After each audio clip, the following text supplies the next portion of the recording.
Emma's 7th birthday arrives with morning sunshine streaming through our kitchen windows. My parents shipped their gift weeks early, insisting we save it for today. The package sits wrapped in silver paper topped with a pink bow. Emma tears through the wrapping excitedly, revealing a beautiful pink dress with delicate lace trim. She holds it up beaming, then suddenly freezes. Her small fingers trace something inside the hem. "What is this, Mommy?" she whispers. I lean closer, and my blood runs cold. I kneel beside Emma on our hardwood floor, gently taking the dress from her small hands. The morning light catches the delicate fabric as I examine what caught her attention. There, sewn into the hem with precise stitches, is a tiny pocket I would have missed entirely if not for Emma's keen eyes. "Let me see, sweetheart," I say, keeping my voice steady despite the strange unease creeping up my spine. My fingers work carefully to open the concealed pocket without damaging the dress. Inside, I feel paper. Old paper, soft with age. Emma watches with the intense curiosity only 7-year-olds possess as I extract a small, folded note. The paper yellows at the edges, and when I unfold it, my heart stops. The handwriting is unmistakable. Purple ink in the loopy cursive I practiced endlessly in 6th grade. My own childhood writing stares back at me, but these aren't my words. "If you're reading this, they finally gave you my dress. I'm so sorry for what they did to you, Cassidy. Please forgive me. Sarah." The room tilts. Sarah. My sister Sarah, whose name hasn't been spoken in our family for nearly 20 years. Sarah, who vanished when I was 13 and she was 16, leaving nothing but whispered conversations behind closed doors and my parents' tight-lipped explanations about bad choices and running away. Emma tugs at my sleeve. "Mommy, why are you crying?" I hadn't realized the tears had started. Quickly wiping them away, I pull Emma into a hug, breathing in the strawberry scent of her shampoo while my mind races.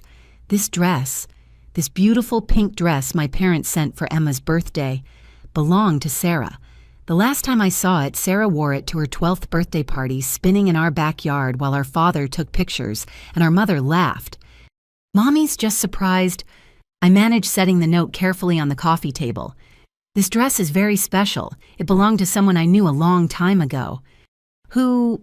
Emma asks, fingering the lace trim with newfound reverence. I swallow hard. How do you explain to a 7-year-old that she has an aunt she's never met? That Grandma and Grandpa have kept secrets that span decades?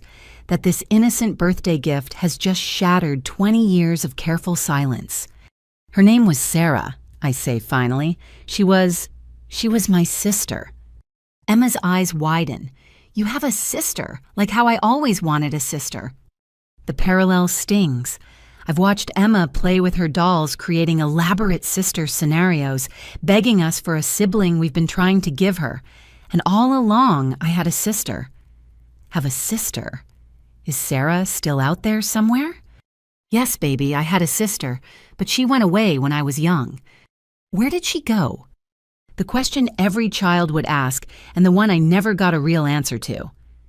My parents' story changed subtly over the years. First she ran away, then she was mixed up with the wrong crowd, then drugs were mentioned in hushed tones.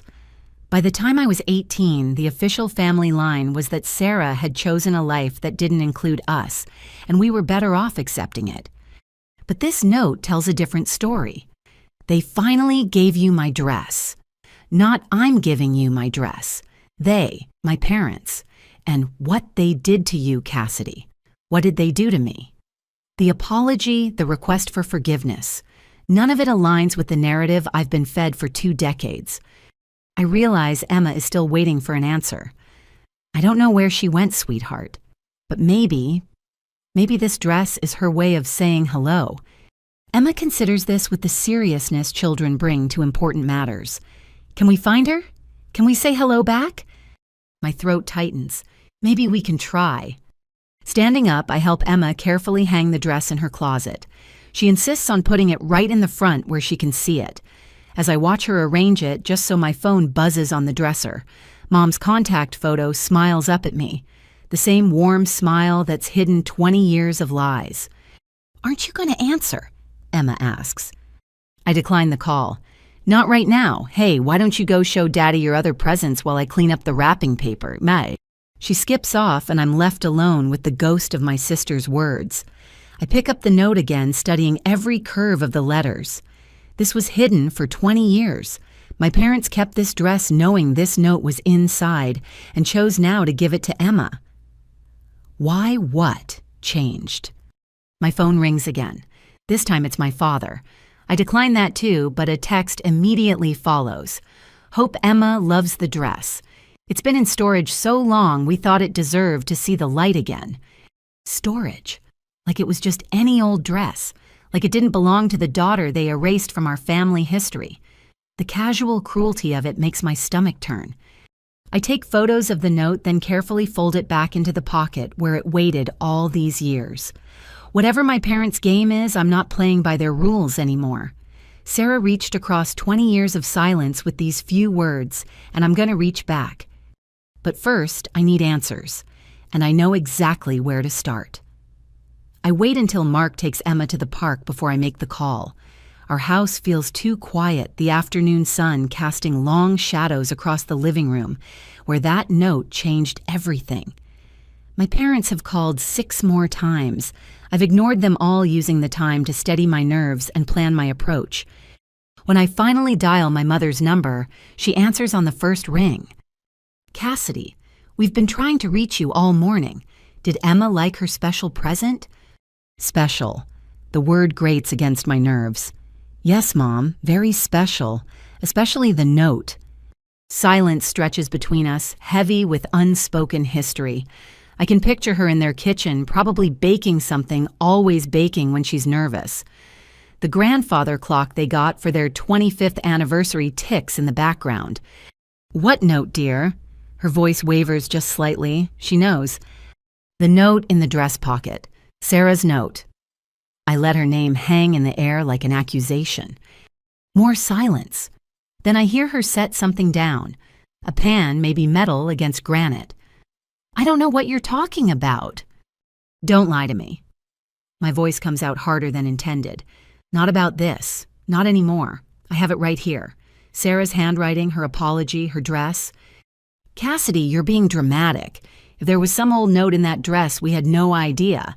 It's been in storage for—" Stop. I'm pacing now, unable to sit still. Just stop. I know that dress was Sarah's. I remember her wearing it. And this note.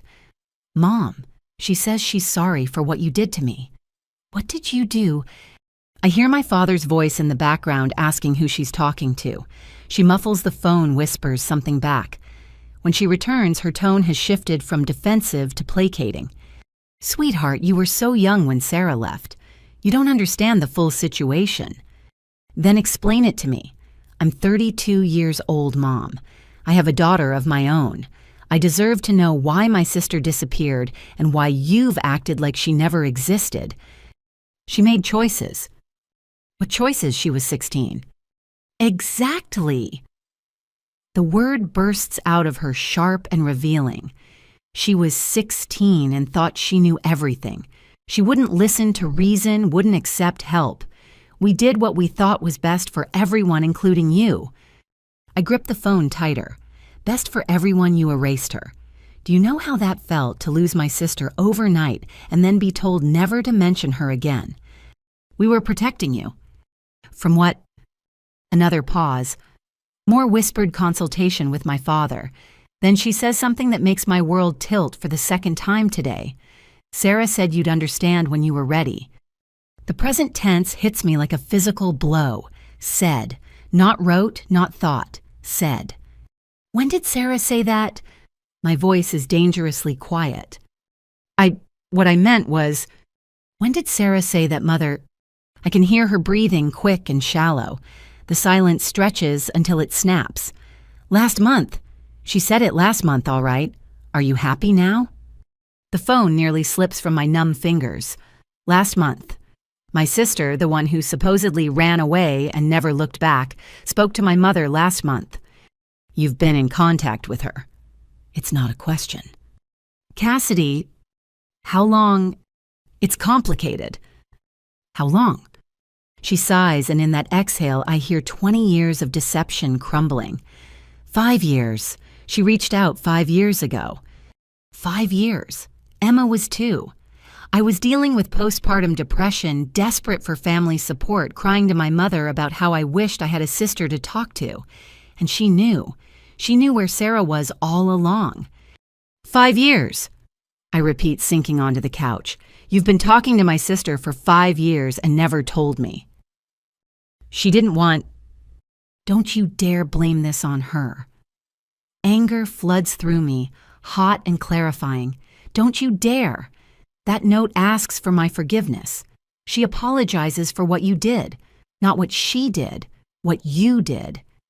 We had our reasons. What reasons could possibly justify this? My father's voice comes through clearly now. Tell her we're coming over. No, I say immediately. Don't come here, not until you're ready to tell me everything, and I mean everything. Where is she? What happened? Why did you lie? Cassidy, please, let us explain in person. You had 20 years to explain. 5 years of active contact to tell me the truth. You chose to keep lying. So no, you don't get to come here and spin this however suits you. You don't understand what it was like, my mother says, desperation creeping in. The shame, the scandal, our family's reputation. Reputation. I laugh, but there's no humor in it. You threw away your daughter for reputation. We didn't throw her away. We sent her somewhere safe, somewhere she could start over without ruining her future or yours. The admission hangs between us. Sent her, not lost her, not watched her run away. Sent. Where, I demand. Where did you send her? That's not important right now. It's the only thing that's important. Where is my sister? I can't. She doesn't... It's not my place to say. Because she doesn't want contact with me, or because you don't want me to contact her. Silence again. In the background, my father argues for the phone. There's shuffling, muffled words. Then his voice comes through strong and authoritative, the voice of a man used to being obeyed. Cassidy, that's enough. Your mother is upset. We'll discuss this when everyone has calmed down. Don't talk to me like I'm still 13, Dad. You lied to me. You've been lying my entire adult life. I have a right to know. The line goes dead. He hung up on me. My own father hung up rather than tell me where my sister is. I stare at the phone, then at the note still sitting on the coffee table. Sarah's words blur through fresh tears. She's out there close enough to have monthly conversations with our mother, close enough that she knew I had a daughter, close enough to want me to have her dress, but still too far away to reach. My phone buzzes, a text from my mother. Please don't do anything rash. This situation requires delicacy. Think of Emma. Think of Emma. As if I think of anything else. As if they thought of me when they ripped my sister away and built a wall of lies between us. I text back, I'm going to find her, with or without your help. The response comes quickly. Cassidy, please, you don't know the whole story. Then tell me. No response. I wait 5 minutes, 10, 15, nothing. Fine. If they won't help me find Sarah, I'll do it myself. 20 years of lies end now. 2 hours pass in a blur of fruitless internet searches and growing frustration. Sarah's name yields too many results, none of them my sister. I've tried every combination I can think of.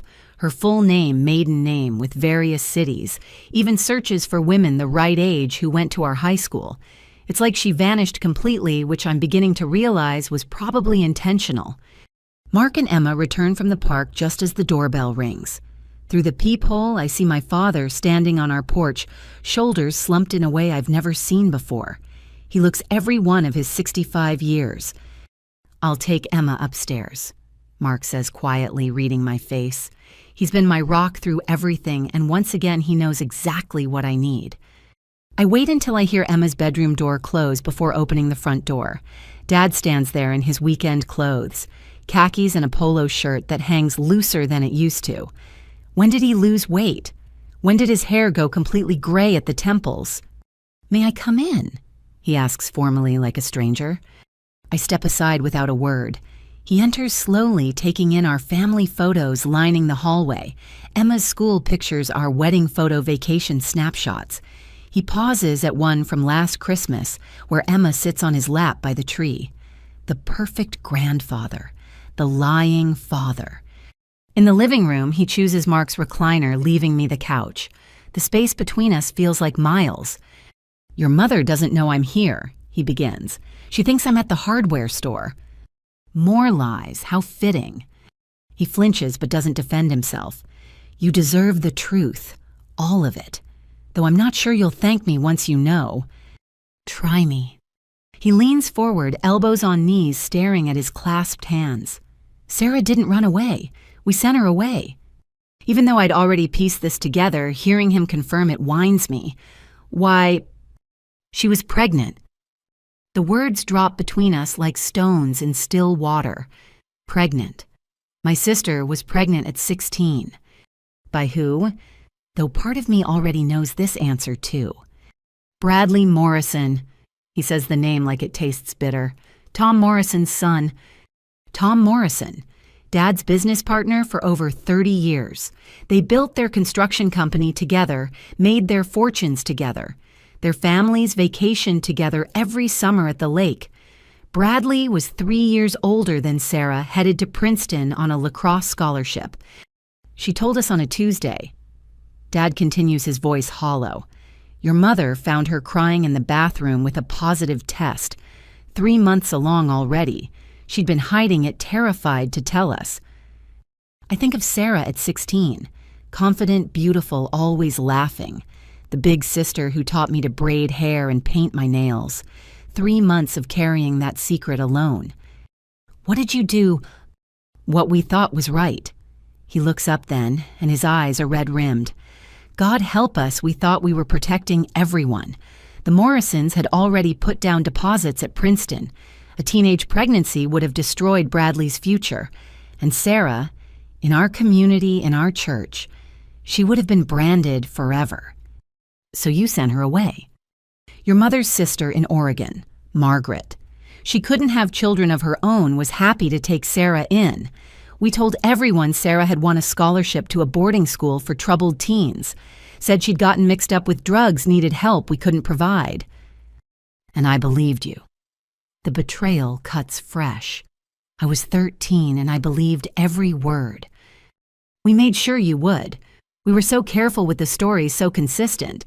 We even had fake brochures from the school to show people who asked. The calculation of it staggers me.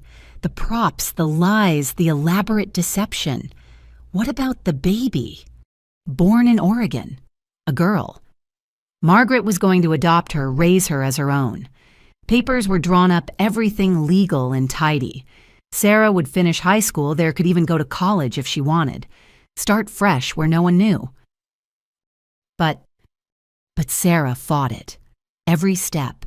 She didn't want to give up the baby, didn't want to stay away. She turned 18 and threatened to come home with her daughter, tell everyone the truth. Good for her. I thought so too, he admits quietly. Part of me was proud of her fighting spirit, but your mother and Tom Morrison, they panicked. The scandal would have ruined both families. The business would have suffered. Bradley was doing well at Princeton, had a girlfriend from a good family. They couldn't let Sarah destroy all that. So what did you do? Though I'm dreading the answer. We negotiated. Sarah could keep her daughter, but she had to stay away. We'd provide financial support, help her build a life, but she couldn't come home. Couldn't contact you. If she tried, we'd cut off all support and use Bradley's family lawyers to establish that she was an unfit mother. You threatened to take her baby. The Morrisons did. We went along with it. His voice breaks. I've regretted it every day since. But not enough to tell me the truth. How could I explain to my 13-year-old that we'd chosen reputation over family, that we'd sent her sister away for the crime of being young and in love? By the time you were old enough to understand, the lie had become our reality. And 5 years ago, when she contacted you again, he looked surprised. Your mother told you. She slipped. Said Sarah mentioned something last month. I pushed until she admitted they'd been in contact for 5 years. Sarah found us on social media, saw pictures of Emma. She just wanted to know about you, about her niece. Your mother was terrified you'd never forgive us if you knew, so she made Sarah promise not to contact you directly. And Sarah agreed. She had her own family by then, a daughter in college, a career. She didn't want to disrupt your life, but she asked about you constantly. Your mother would visit her show, her pictures, tell her stories.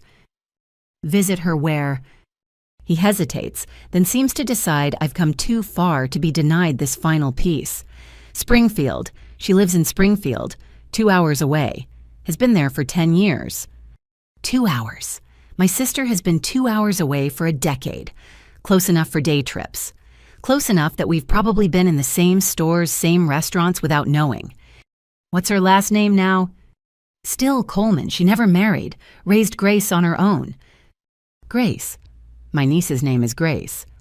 Dad, I need to ask you something, and I need you to be completely honest. He nods, looking older than ever. Did you ever fight for her? Did you ever once stand up to Mom and the Morrisons and say this was wrong? The silence stretches long before he answers.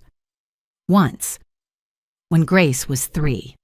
I told your mother I was done with the lies that we needed to reunite our family.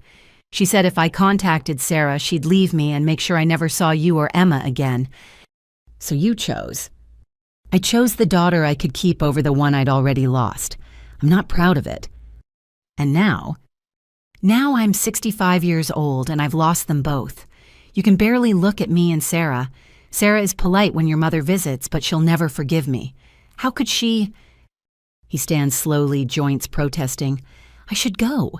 Your mother will wonder where I am. Dad, he turns at the door, does Bradley know about Grace? The Morrisons told him she miscarried. He went on with his life, married that Princeton girlfriend. They have 3 kids now. Another lie, another life built on deception. After he leaves, I sit in the gathering darkness until Mark comes down. I heard most of it, he admits, wrapping his arms around me. These walls are thin. My sister lives in Springfield. She has a daughter. I'm an aunt. So what do we do? I look up at him, grateful beyond words for that we. We go to Springfield. We find Sarah. We end this. When? Tomorrow. I'll call in sick. You can work from home. We'll take Emma. She should meet her aunt. Your parents won't like it. My parents don't get a vote anymore. He kisses the top of my head. I'll get the car serviced tonight. We leave after breakfast. 20 years of lies end tomorrow. I just hope Sarah wants them to end too. I barely sleep, spending most of the night on my laptop searching for Sarah Coleman in Springfield. The city has over 150,000 people, but I refuse to be discouraged. By 3 in the morning, I've found 17 possible matches, none with photos clear enough to be certain. Mark finds me at the kitchen table at dawn, surrounded by printed pages and empty coffee cups. Find anything. He pours himself coffee already dressed for our impromptu road trip. Maybe. There's a Sarah Coleman who works at St. Mary's Hospital. The age is right. And I turn the laptop toward him. She's a pediatric nurse. That seems significant. Dad said she fought to keep Grace threatened to come home with her. Someone who fights that hard for her child might choose a career helping other people's children. It's worth checking out. He squeezes my shoulder. We'll find her, Cass, even if we have to knock on every door in Springfield. Emma bounces into the kitchen an hour later, excited about our surprise adventure. We've told her we're visiting someone special, leaving the details vague until we know if Sarah even wants to see us. The 2-hour drive feels both endless and too quick. Emma chatters from the back seat about school, her birthday party, the pink dress that started everything. I've brought the dress with us, carefully folded in a gift bag. It seems right that it should go home to Sarah. Springfield rises before us all, glass and concrete, and possibility.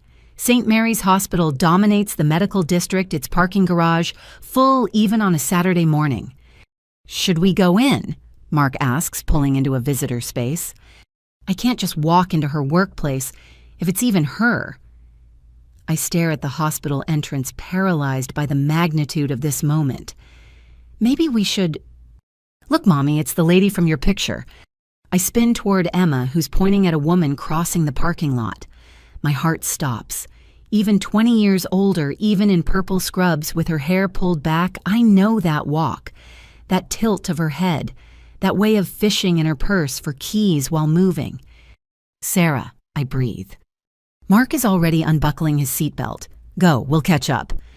I'm out of the car before I can second-guess myself jogging across the asphalt. Sarah. She turns at her name keys in hand. Our eyes meet across 20 feet and 20 years. Her face cycles through confusion, recognition, and shock in the space of a heartbeat. Cassidy. My name comes out as barely a whisper. I stop 3 feet away, suddenly uncertain. What do you say to the sister stolen from your life? How do you bridge 2 decades of lies with words? Sarah solves it by dropping her purse and pulling me into a fierce hug. We're both crying before either of us speaks again, standing in a hospital parking lot, holding on like we're 13 and 16 again. How... She pulls back to study my face, hands cupping my cheeks. How are you here? The dress. You left a note in the dress. Her face transforms with understanding. They actually gave it to you. I wasn't sure they would. To Emma, my daughter, for her birthday. I know about Emma. Her smile is watery but real. Mom shows me pictures. She's beautiful, Cassidy. Looks just like you did at that age. The casual mention of our mother visiting stings, but I push it aside. She's here, in the car with my husband. Would you like to meet them? God, yes. She wipes her eyes, laughing at the mascara smudges on her hands. I'm a mess. I just finished a 12-hour shift. Can you give me an hour? There's someone I need you to meet, too. Grace. Sarah's eyes widen. You know about Grace? Dad told me yesterday. Told me everything. Her expression hardens. Did he tell you about the lawyers? The threats? The choice between keeping my daughter or ever seeing you again? He told me. Sarah, I'm so sorry. I had no idea. They said you ran away, that you were on drugs that you didn't want. Stop. She grips my hands. None of that was your fault. You were a kid. They made sure you'd believe them. I never blamed you, Cassidy. Never. Mark approaches with Emma, who's watching us with curious eyes. Sarah sees them and fresh tears start. This is my husband, Mark, I manage. And this is Emma. Sarah crouches to Emma's level. Hi, Emma. I'm your Aunt Sarah. The one who had the pretty dress. That's me. Sarah's voice wobbles. Did you like it? It's beautiful. Mommy says it was yours when you were little. It was, and now it's yours. She looks up at me. If that's okay. Actually, I retrieved the bag from the car. We brought it. Thought maybe you'd want it back. Sarah peeks inside, then pushes it gently back. It belongs with Emma now. That's how it should be. She stands, checking her watch. Listen, can you follow me? Grace doesn't know I'm working today. I picked up an extra shift. She'll be at our house studying. She's pre-med at the university. She's 19. I remember Dad's timeline. 20 next month. Pride fills Sarah's voice. Brilliant, beautiful, and stubborn as they come. Wonder where she gets that. We follow Sarah's sedan through Springfield streets to a neighborhood of older homes with big yards and mature trees. She pulls into the driveway of a 2-story colonial with green shutters and a porch swing. Garden beds overflow with spring flowers. You did this. I recognize her touch in every carefully chosen plant. Gardening saves on therapy. She says it lightly, but I hear the years of pain underneath. Come on, time to expand this family reunion. She uses her key quietly. Grace you home, sweetheart. In the kitchen, a young voice calls back. I thought you were working. Got off early, and I brought some people I'd like you to meet. We follow Sarah through a home that's lived in and loved. Photos cover every surface. Grace at various ages, Sarah in her nursing scrubs, the two of them on vacations and holidays. A life built without us, but full nonetheless. In the kitchen, a young woman sits at the table surrounded by textbooks and highlighters. When she looks up, I gasp. It's like looking at Emma in 12 years. The same eyes, the same nose, even the same way of tucking hair behind her ear. Grace, Sarah says carefully, this is my sister Cassidy, your aunt. Grace's highlighting stops mid-word. She looks between us, understanding dawning. The one from the letters. Letters. I look at Sarah, who shakes her head slightly. I'll explain later, she mouths. Grace is on her feet now, nervous energy radiating. I have something for you. Wait here. She disappears upstairs, returning with an old shoebox held like treasure. Mom kept these in her closet. I found them when I was 14 looking for Christmas presents. She hands me the box with shaking hands. She wrote to you. For years. Inside are dozens of letters, addressed to me at our childhood home. Some stamped "Return to Sender," others marked "Refused," many unopened, all in Sarah's handwriting spanning years. Oh, Sarah. My legs won't hold me. I sink into a kitchen chair, overwhelmed. I never stopped trying, Sarah says quietly. Even when they threatened lawyers, even when they said you didn't want contact, I kept writing, kept hoping. Emma, who's been uncharacteristically quiet, pipes up. Why didn't the mailman bring them to our house? Because my parents made sure they wouldn't, I say throat tight. They kept us apart on purpose. That's mean, Emma declares with 7-year-old certainty. Yes, Sarah agrees, it was. Grace clears her throat. There's something else you should know. Grandma and Grandpa, your parents, they've been visiting me since I was 5. The room goes still. I look at Sarah, who seems as shocked as I am. What? Sarah's voice is sharp. Grace, what are you talking about? I have videos, pictures. Grace looks between us, realizing she's dropped a bomb. They said you knew. They said it was okay. My phone buzzes. A text from my mother. Your father said he told you about Springfield. Please don't do anything rash. Too late, Mother. 20 years too late. I stare at Grace's revelation while Sarah processes this new betrayal. Our parents had been visiting Grace, secretly playing grandparents to one grandchild while maintaining distance with Emma. The hypocrisy burns through me like acid. Show me, Sarah says to Grace, her voice carefully controlled. Show me these pictures. Grace retrieves her laptop fingers, flying across the keyboard. Within moments, she's pulled up a folder labeled Family Photos. The screen fills with images that make my stomach churn. There's my mother pushing a young Grace on a swing, my father teaching her to ride a bike, birthday parties with candles and presents, Christmas mornings in pajamas. This was my 5th birthday. Grace points to a photo. They brought me a dollhouse, said they were friends of yours who wanted to make sure I had nice things. Sarah's knuckles are white where she grips the table. Friends. They said they were friends. When did you find out who they really were? I ask Grace. Not until I was 12. I saw a photo at their house when they took me school shopping. You and Mom as kids. I recognized Mom immediately and put it together. They took you shopping. Sarah's voice rises. How often did they visit? Grace looks uncomfortable now, realizing the depth of deception she's uncovering. Every month or so, more during school breaks, they came to my science fair presentations, my piano recitals. Every word is a knife. They attended Grace's recitals while missing Emma's dance performances due to previous commitments. They were grandparents to the hidden grandchild while keeping the acknowledged one at arm's length. Mark's hand finds my shoulder, grounding me. Emma has wandered to the window, distracted by a bird feeder, thankfully oblivious to the adult drama unfolding. I need to think, Sarah says, suddenly standing. I need, 20 years of lies, and I'm still finding new ones. Sarah, I start, but she waves me off. No, it's not your fault. It's never been your fault. Give me a minute. She steps onto the back deck, leaving Grace, Mark, and me in awkward silence. Grace fidgets with her highlighter, clearly distressed. I didn't know it was wrong, she says quietly. They seem so nice. Told me stories about Mom when she was young. brought me books for school. You thought they were being loving grandparents. I finish, because that's what they should have been, to both you and Emma, openly, honestly, without all these secrets. They talked about you sometimes, Grace adds, showed me pictures of Emma, said you were very busy with your own life. Busy. The word tastes bitter. Not that they'd threatened your mother to keep us apart. Not that they'd been lying to me for decades. My phone rings.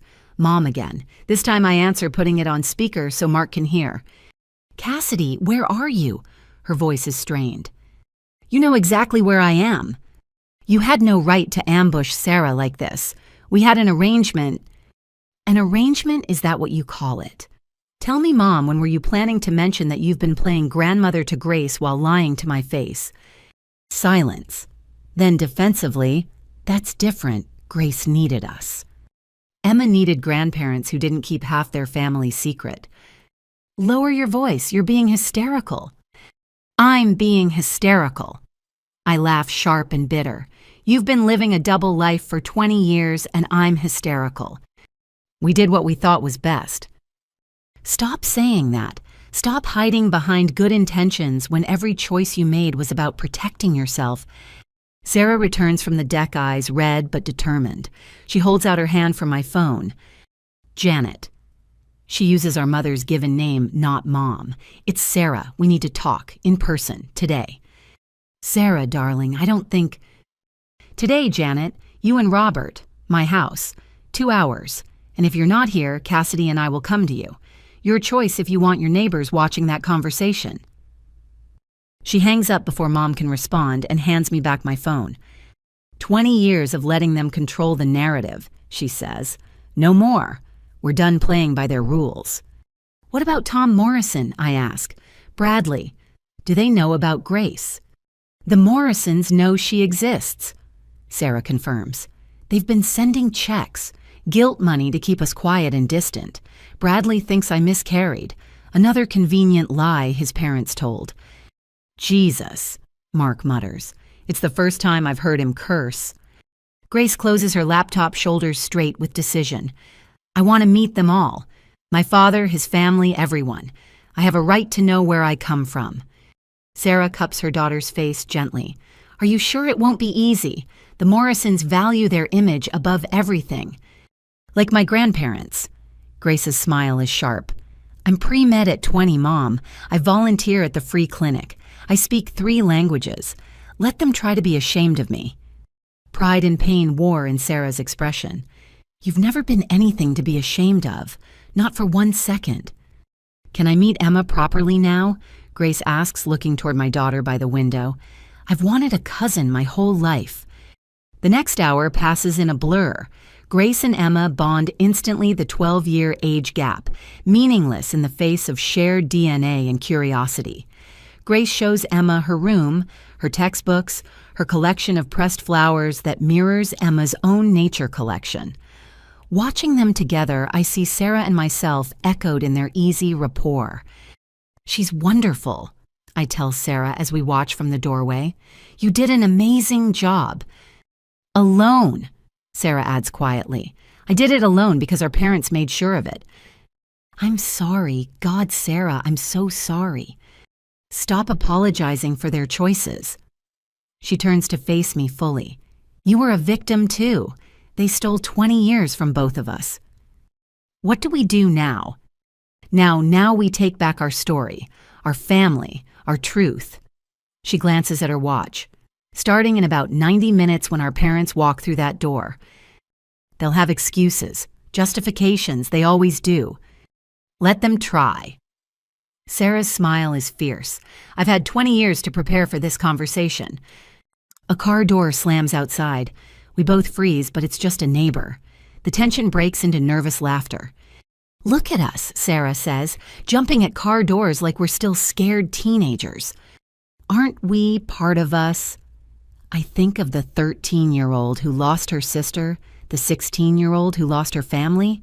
They froze us in time with their lies. Then it's time to thaw. Sarah links her arm through mine, a gesture so familiar it aches. Together this time. Mark appears in the hallway. I hate to interrupt, but there's a car pulling up. Town car, looks expensive. Sarah and I exchange glances. Our parents don't drive town cars, which means the Morrisons. Sarah breathes. Someone told them we found each other. Through the front window, I watch Tom Morrison emerge from the back seat, phone pressed to his ear. He looks older, but still commands attention in his tailored suit. The driver opens the other door and Bradley steps out. "Is that him?" I ask, though I already know. He looks like an older, softer version of the golden boy who dated my sister. Success has padded his features, but the Morrison jawline remains unmistakable. "Mom." Grace appears at the top of the stairs, Emma beside her. "Who's here?" Sarah squares her shoulders. "Your father, sweetheart. Looks like our family reunion just got more complicated." The doorbell rings. We all stare at it like it might explode. "Should we answer?" Mark asks. "We could pretend we're not home," I suggest weakly. "No." Grace descends the stairs with determined steps. "No more hiding. No more pretending. They came here to our house. They can face what they left behind." She reaches for the door handle, and I see Sarah in her spine, steel in her smile. 20 years of Morrison money didn't buy their way out of this reckoning. Grace opens the door. "Hello, you must be my father." Bradley Morrison stands frozen on the doorstep, his father's confident voice dying mid-sentence on the phone call. His eyes track from Grace's face to Sarah, visible behind her, then back to Grace. The color drains from his carefully tanned face. He manages. "Bradley." Tom Morrison recovers first, ending his call with a sharp tap. "We should go. This is clearly a misunderstanding." "A misunderstanding?" Grace's voice could cut glass. "Is that what you call abandoning a pregnant 16-year-old? A misunderstanding? You told me she miscarried." Bradley hasn't moved from the doorway, still staring at Grace like she's a ghost, which in a way she is, the ghost of the child he was told died 20 years ago. Inside. Sarah's voice brooks no argument. "All of you, we're not having this conversation where the neighbors can watch." The Morrisons enter reluctantly, Tom's eyes scanning the room like he's looking for exits or advantages. They follow us to the living room where Bradley sinks into a chair while Tom remains standing, positioned like he's ready to flee. "Sarah," Tom nods curtly, "you're looking well." 20 years of no contact and that's your opening. Sarah laughs, but there's no humor in it. "Sit down, Tom, you're going to be here a while." "I don't think—" "Sit." This from Grace, who's inherited more than her mother's eyes. "You owe us that much." Tom sits. Bradley hasn't stopped staring at Grace, his mouth opening and closing without sound. "She has my mother's eyes," he finally whispers. "She has her own eyes," Sarah corrects sharply. Though yes, the Morrison genes are unfortunately apparent. When... Bradley shakes his head. "They said you lost the baby. My parents said..." "Your parents lied." I find my voice anger overcoming uncertainty, just like ours did. Convenient how that worked out for everyone except Sarah and Grace. Cassidy. Tom notices me for the first time. "What are you doing here?" "Meeting my sister, the one our parents told me ran away, the one your family helped exile." We didn't." He looks to his son. "Bradley needed to focus on his future. You were so young." "I was 16, Sarah interrupts, "scared, pregnant, and in love with someone who let his daddy ship me off like an inconvenience." "I didn't know," Bradley's voice cracks. "God, Sarah, I didn't know. They told me you'd gone to stay with relatives, that you'd decided to terminate, that it was your choice to cut contact. And you never questioned it, never tried to call, never wondered why I disappeared overnight. They said you needed space, that contacting you would only hurt you more." His eyes plead for understanding. "I was 19. I believed them." "You were relieved." Sarah's voice is steady, devastating. "Admit it. You were relieved when they told you the problem was gone." Bradley's silence is answer enough. Mark clears his throat. I'm going to take Emma to the backyard. She doesn't need to hear this. I'll go too, Grace offers, but Sarah catches her hand. No, you stay. You've been the secret long enough. They should have to look at you while we do this. Tom's phone buzzes. He glances at it, then at me. Your parents are 5 minutes out. You called them. Sarah's voice rises. Janet called me. Said there was an emergency. An emergency? Sarah laughs bitterly. Yes, heaven forbid the truth come out. That would be a real emergency. You have to understand. Tom leans forward using what I recognize as his business voice. 20 years ago, things were different. The scandal would have destroyed both families. We did what seemed best. You did what was easiest, Grace interjects. For you, not for my mother, not for me. You turned out fine. Tom gestures around the room. Look at this life Sarah built. College-bound daughter, successful career. Despite you, not because of you. Sarah's knuckles are white. Do you know how hard it was, single mother at 17, no family support, starting over in a strange city? We sent money. Guilt money, hush money, blood money. Sarah spits each word, with strings attached. Stay away, stay quiet, pretend you don't exist. Mom kept every check, Grace adds quietly. Never cashed a single one. We have 20 years of Morrison guilt sitting in a safety deposit box.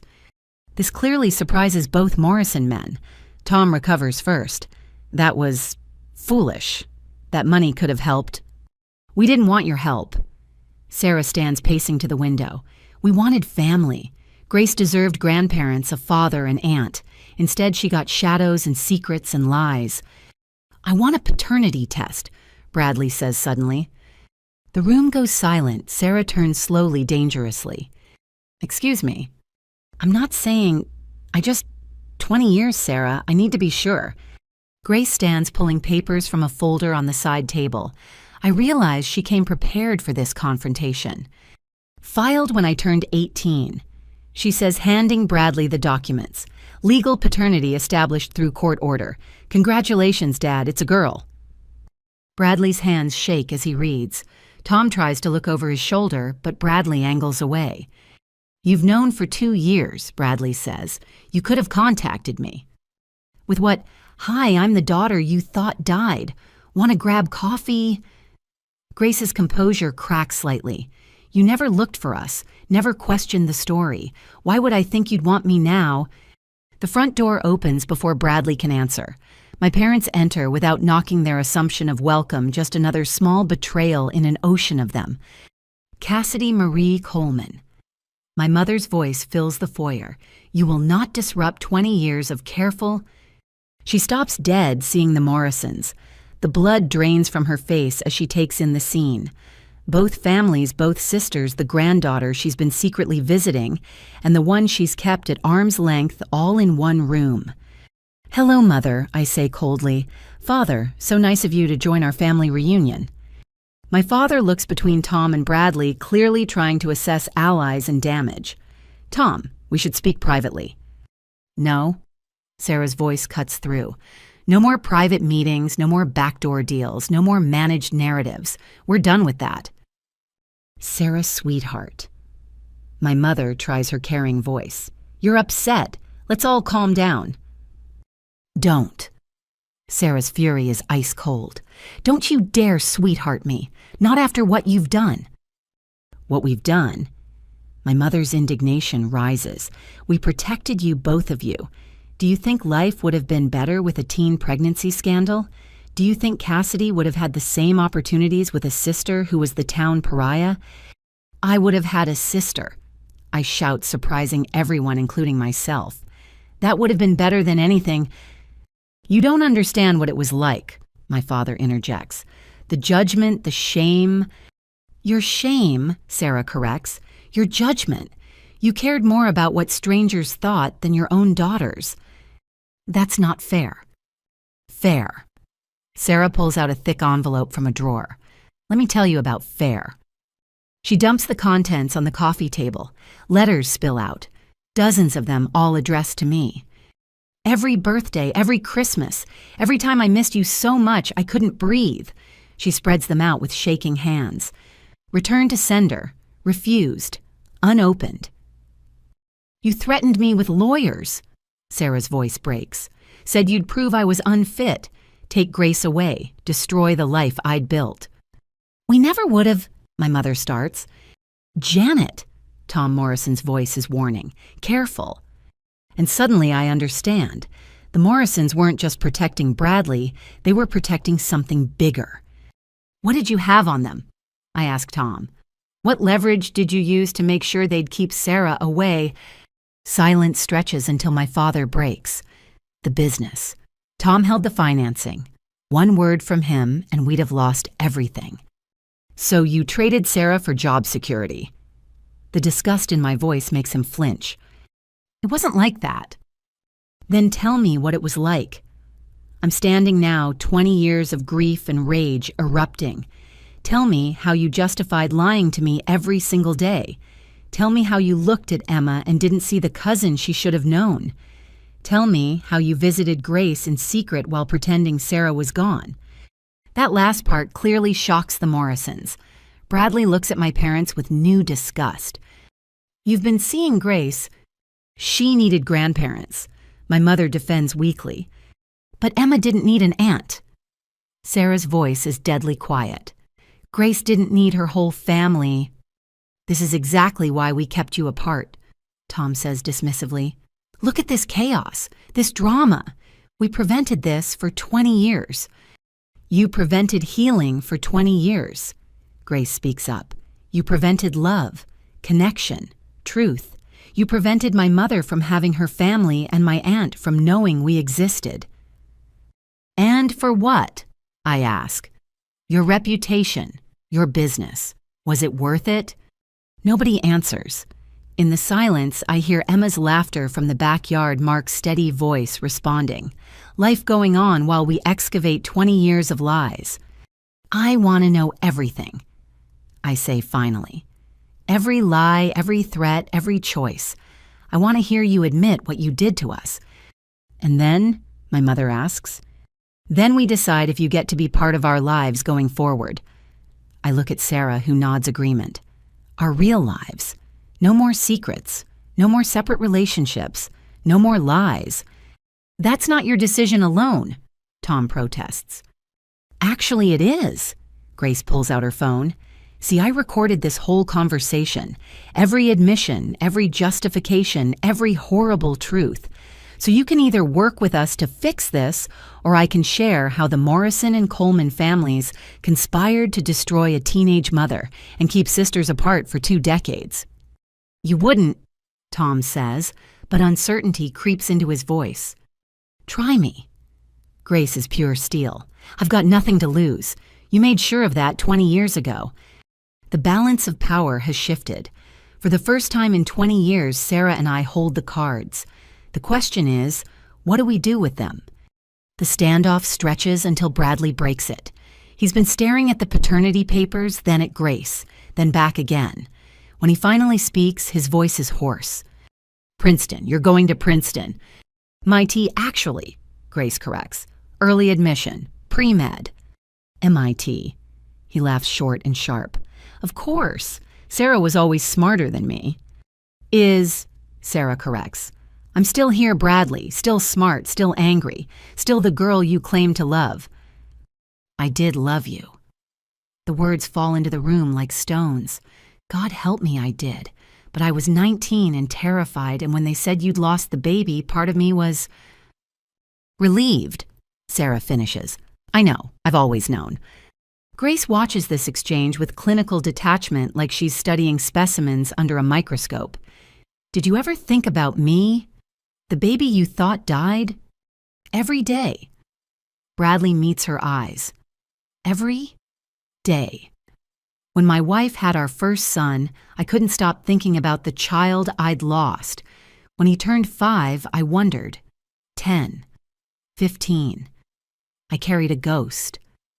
While I carried the reality, Sarah says flatly. I need some air. Grace stands abruptly. This is a lot. I'll come with you, I offer, but she shakes her head. Actually, Cassidy, could I show you something upstairs? I follow her, grateful for the escape from the suffocating tension below. Her room is organized chaos, textbooks, medical journals, but also fairy lights and band posters. A normal 20-year-old space hiding an extraordinary story. Grace goes straight to her closet, pulling out a battered shoebox. I told you Mom kept letters for you, but that's not all she kept. Inside are photographs. Baby pictures, toddler years, school photos. But underneath those older ones, Sarah and me as children. Our family before the break. Pictures I didn't even remember existed. She saved everything she could before they sent her away, Grace explains. Look at this one. It's my 13th birthday, 2 weeks before Sarah disappeared. We're laughing at something off camera, her arm around me, my head on her shoulder. The last photo of us together. She talked about you constantly when I was growing up.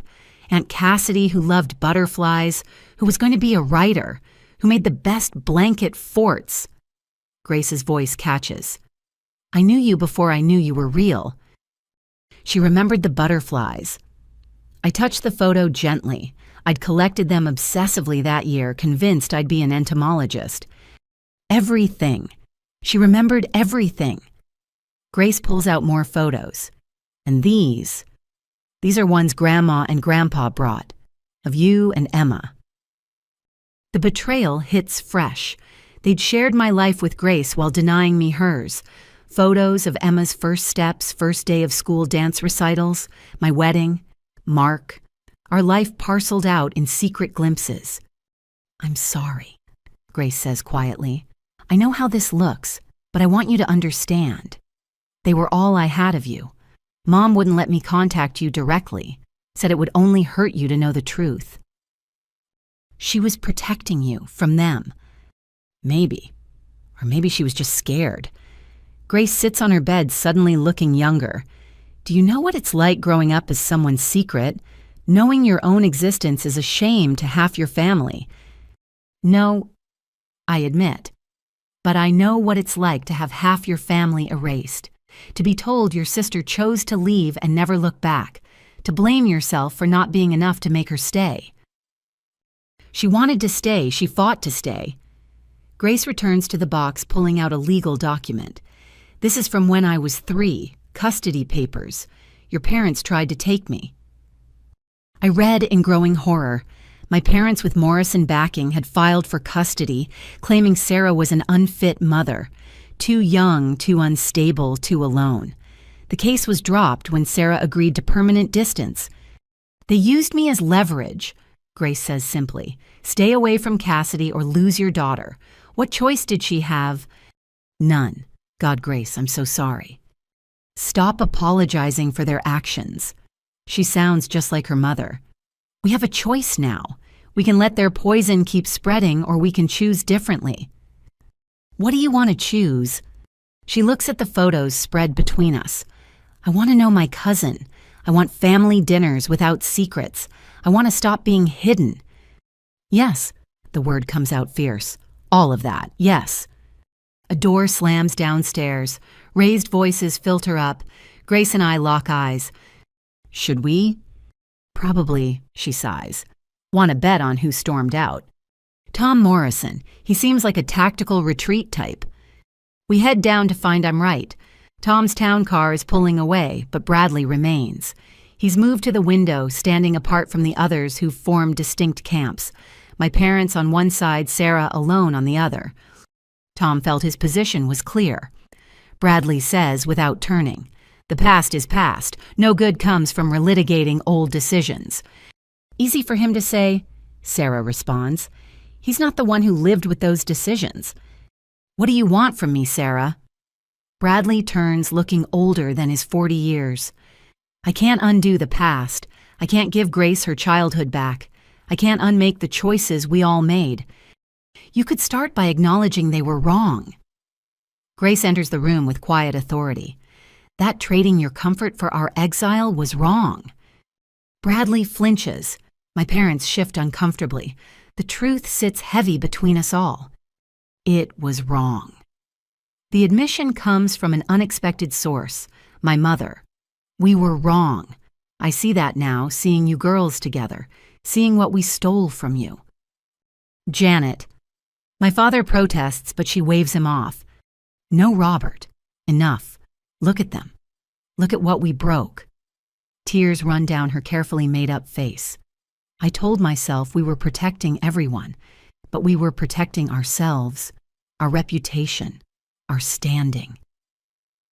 Mom, I don't know how to finish. 20 years of anger wars with the pain in her voice. I lost both my daughters that day, she continues. Sent one away, lied to the other. And for what? So the neighbors wouldn't gossip, so the church ladies wouldn't whisper. The business, and my father tries. Damn the business. The profanity shocks everyone. My mother never curses. We chose money over our children, comfort over courage. I've regretted it every day since. But not enough to fix it, Sarah points out coldly. I tried. When Grace was 5, I tried. I went to Tom, begged him to let us reunite our family. He said the contracts were ironclad, said he'd destroy Robert's business, our savings, everything. So you visited Grace in secret instead, I say. It was all I could do, all he'd allow. She looks at Grace with naked longing.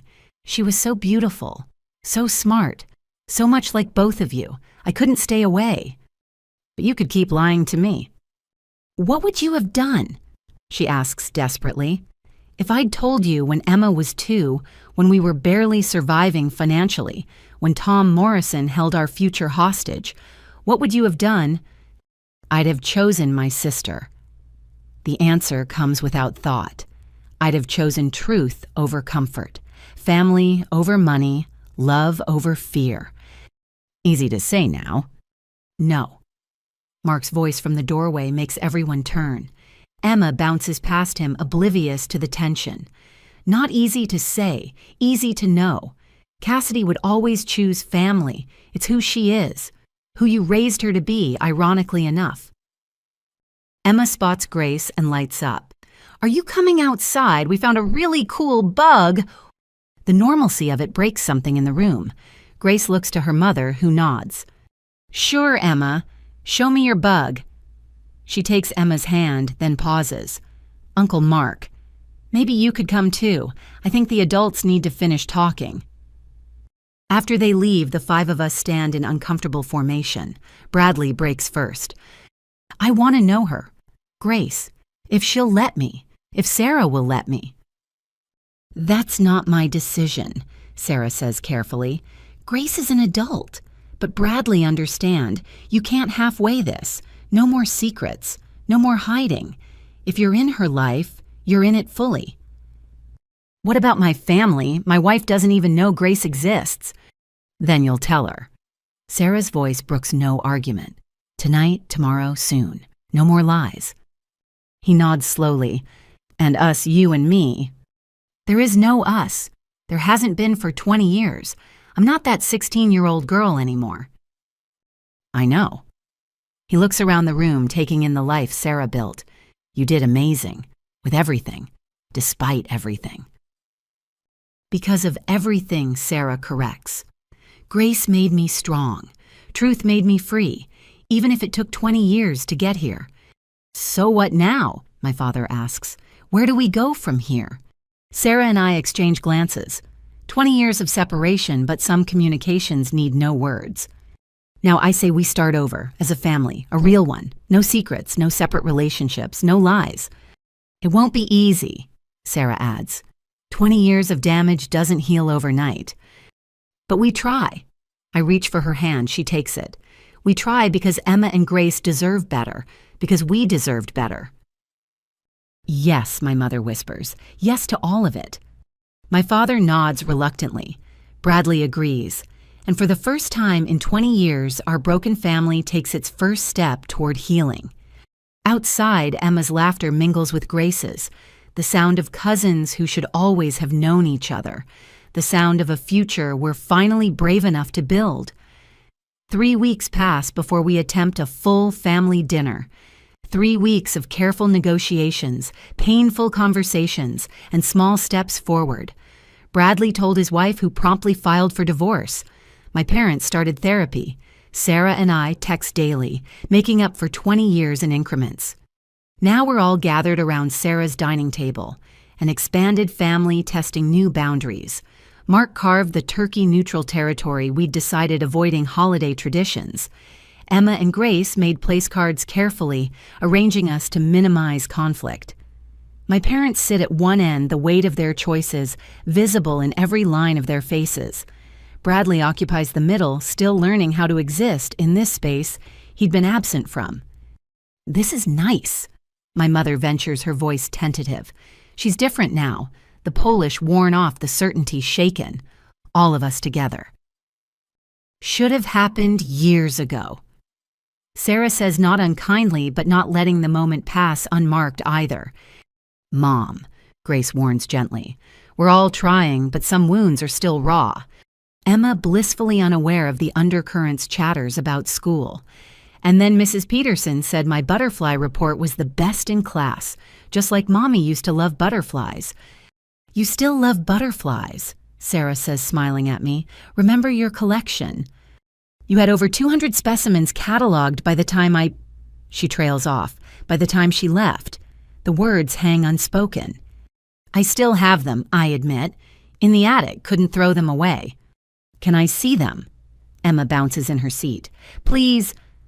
"Of course, sweetheart. We'll get them down this weekend."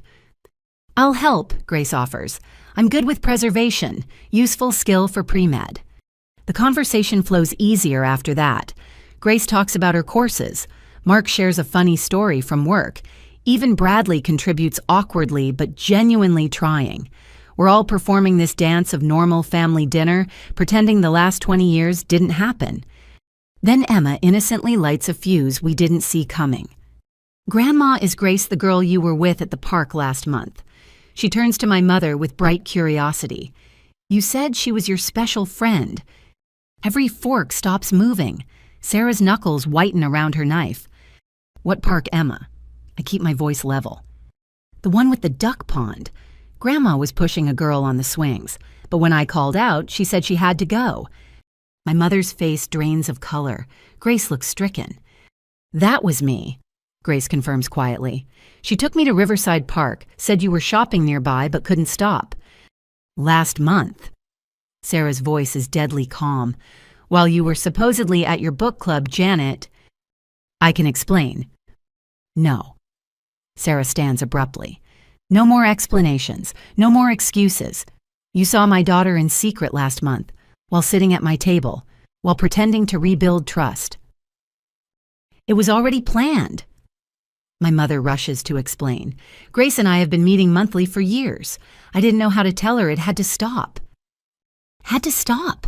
Grace's voice cracks. "Why would it have to stop?" The question hangs heavy. My mother looks desperately between her granddaughters. "I just meant, with everything coming out, I thought—" "You thought you'd have to choose," I finish, understanding dawning cold and clear, "between your granddaughters, like you chose between your daughters."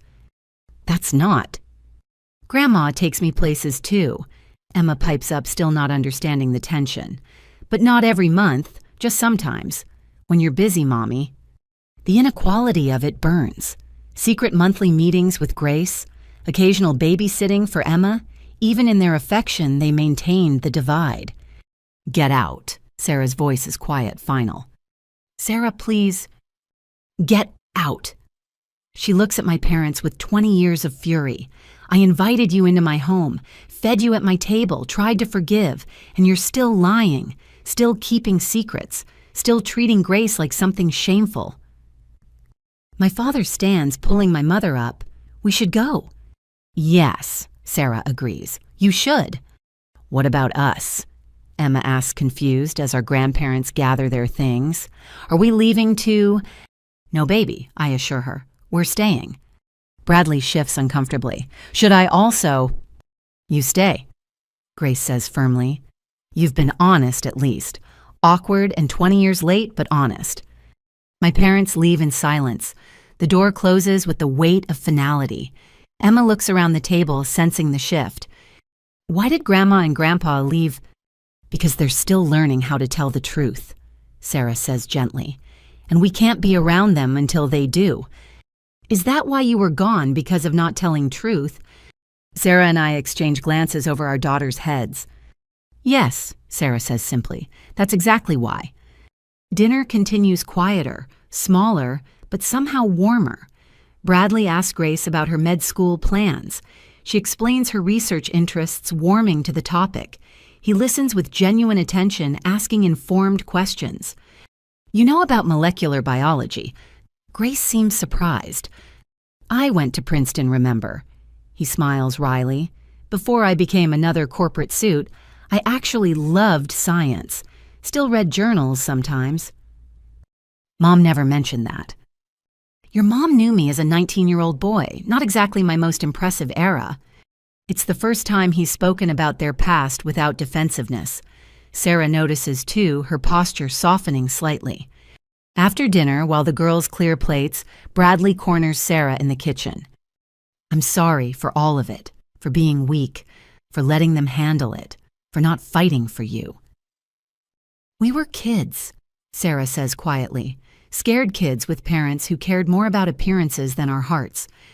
You fought, you kept Grace, built this life. I just let them erase it. You believed what they told you. We all did for too long. Can I... He stops, starts again. Can I be part of her life now? Really be part of it?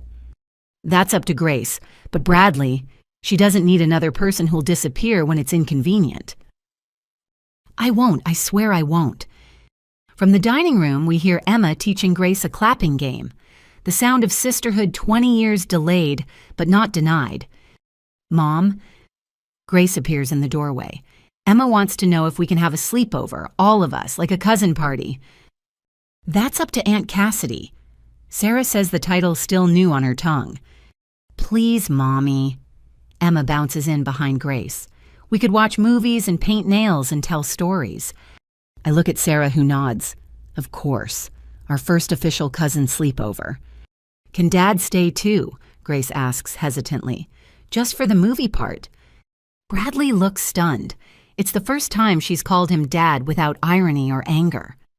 If your mom's okay with it, he manages. Sarah considers, then nods. Just the movie, small steps. As we settle in the living room, Emma curled between Grace and me, Sarah, on my other side. Bradley awkward but present in the armchair, I think about my parents. Driving home to their house full of photographs, hiding half their family, 20 years of careful construction crumbling.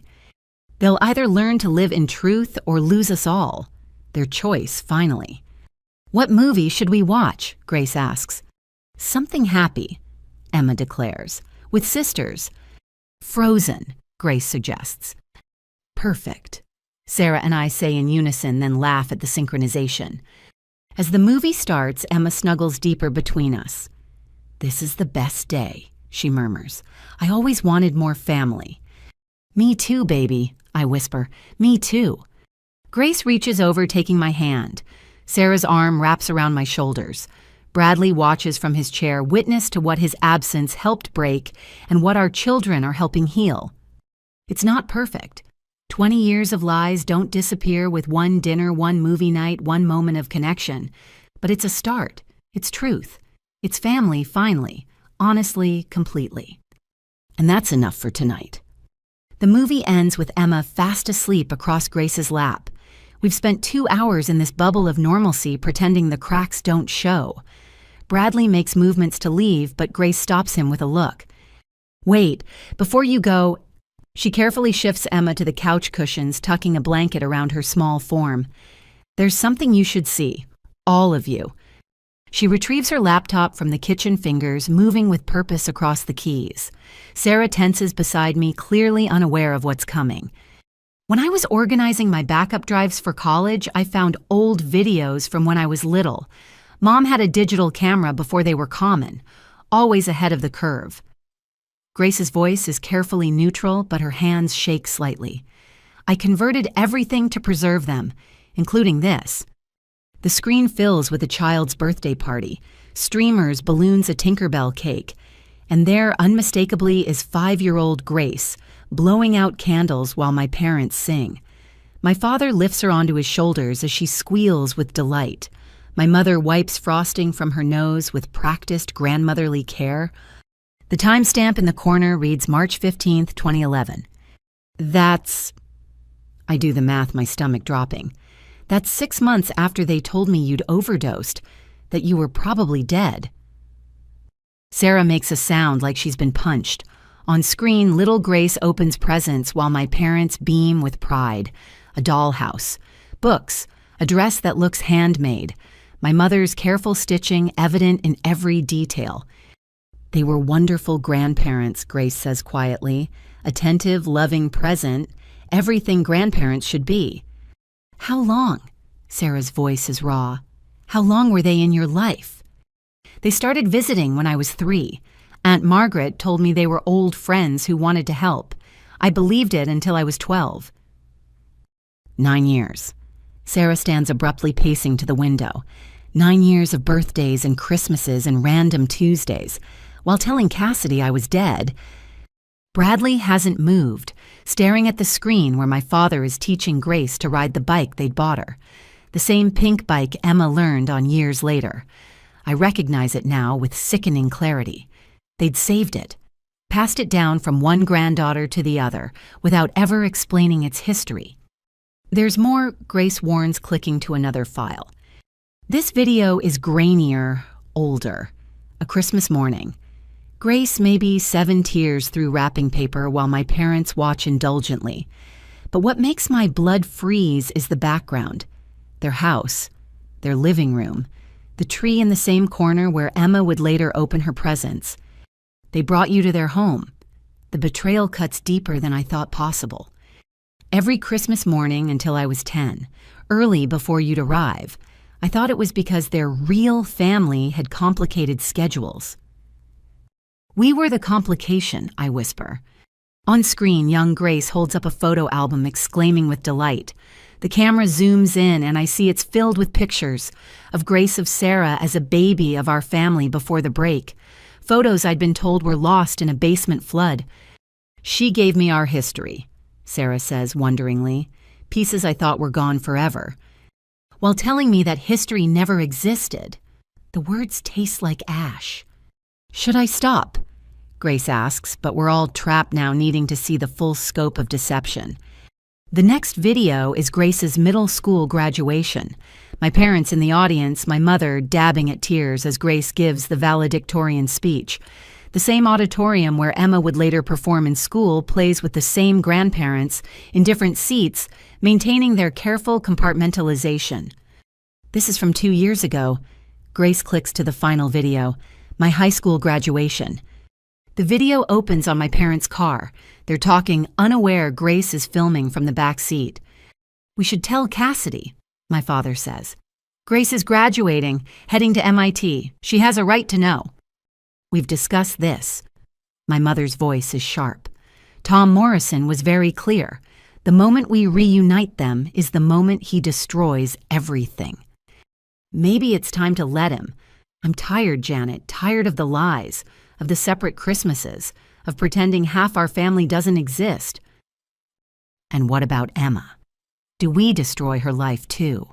Her college fund is tied to the business. Her future is built on her cousin's exile. You agreed to this, Robert. 20 years ago you agreed. And I've regretted it every day since. The video cuts as they notice Grace filming, but the damage is done. They knew. They actively chose year after year to maintain the lie. 2 years ago, I repeat numbly.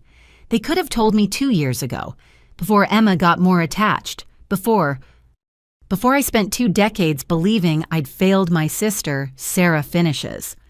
I'm sorry. Grace closes the laptop. I debated showing you, but after tonight, after Grandma still tried to keep our meeting secret, you deserve to know. Don't apologize. Bradley speaks for the first time in an hour. Never apologize for the truth. That's how this all started. People thinking lies were kinder than truth. Mark enters from the kitchen where he'd been cleaning up, sensing the shift in energy. What did I miss? 20 years of evidence that my parents are sociopaths, I say flatly. He looks at the laptop at our faces and understands. How bad? They've been active grandparents to Grace while telling me Sarah was dead bad. Jesus. He sits beside me, arm around my shoulders. What do you want to do? I don't know. I look at Sarah. What do we do with this? How do we process 20 years of calculated deception? We don't, Sarah says simply. We can't. It's too big, too cruel. We just move forward without them. What about Emma? We all look at my daughter, still sleeping peacefully, unaware her world has shifted.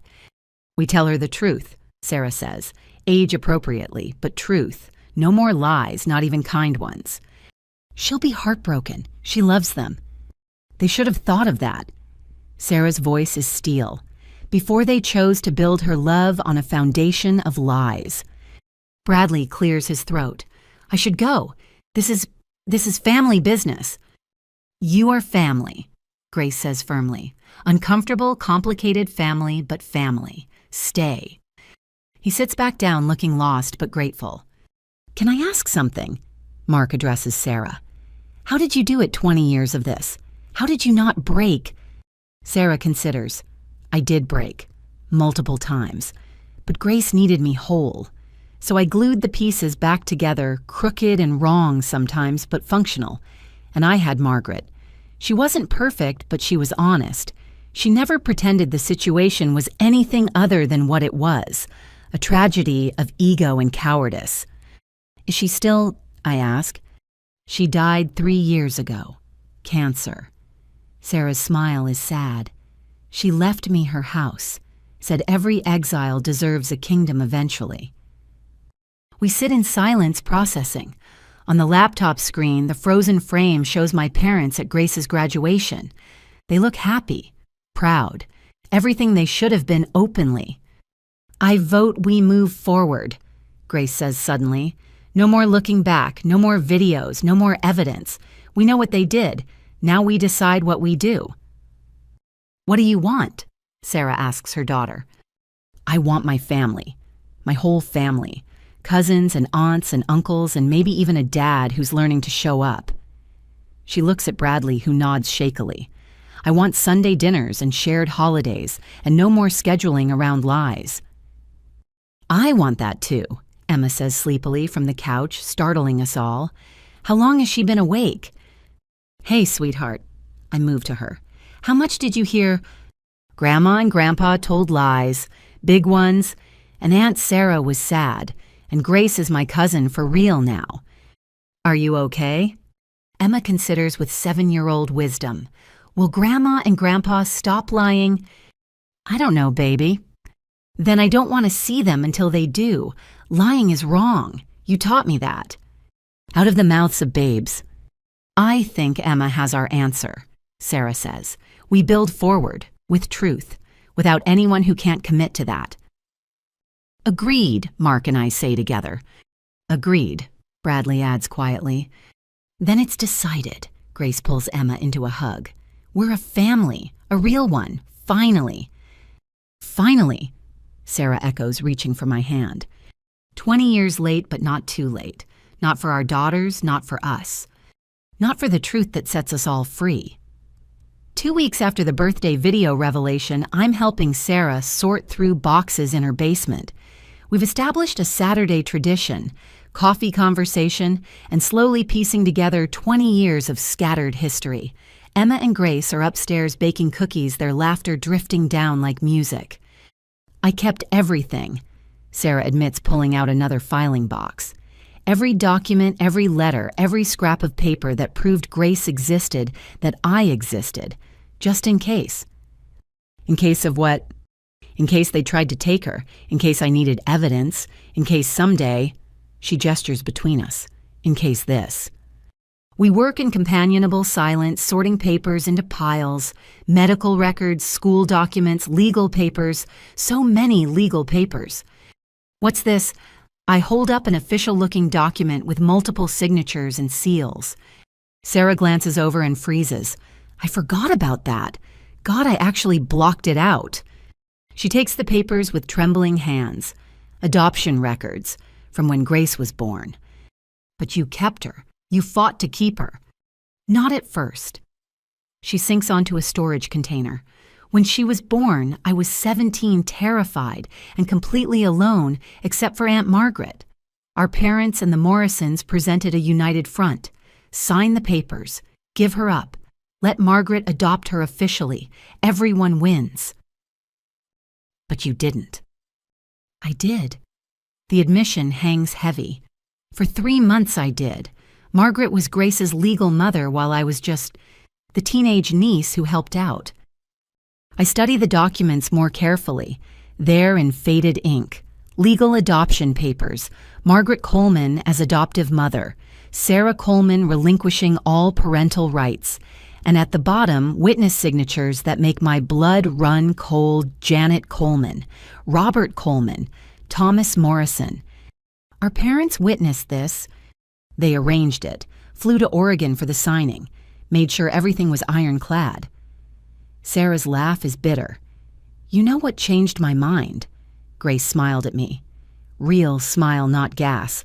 She looked right at me and smiled, and I knew I couldn't do it. Couldn't pretend she wasn't mine. So how? I gesture at the life around us, clearly built by Sarah as Grace's mother.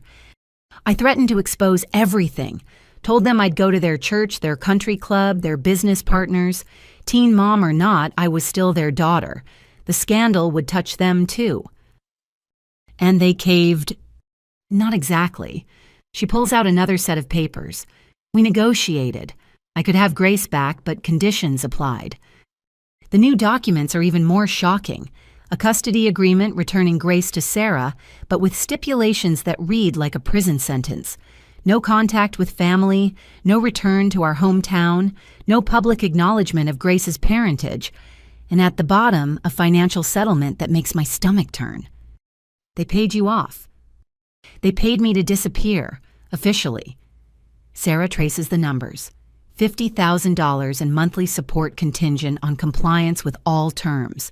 The Morrisons put up most of it. Blood money to keep Bradley's reputation clean. You cashed it.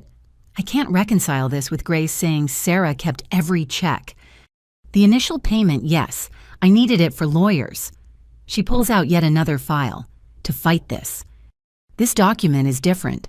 Medical forms, psychiatric evaluations, a petition for custody based on mental incompetence.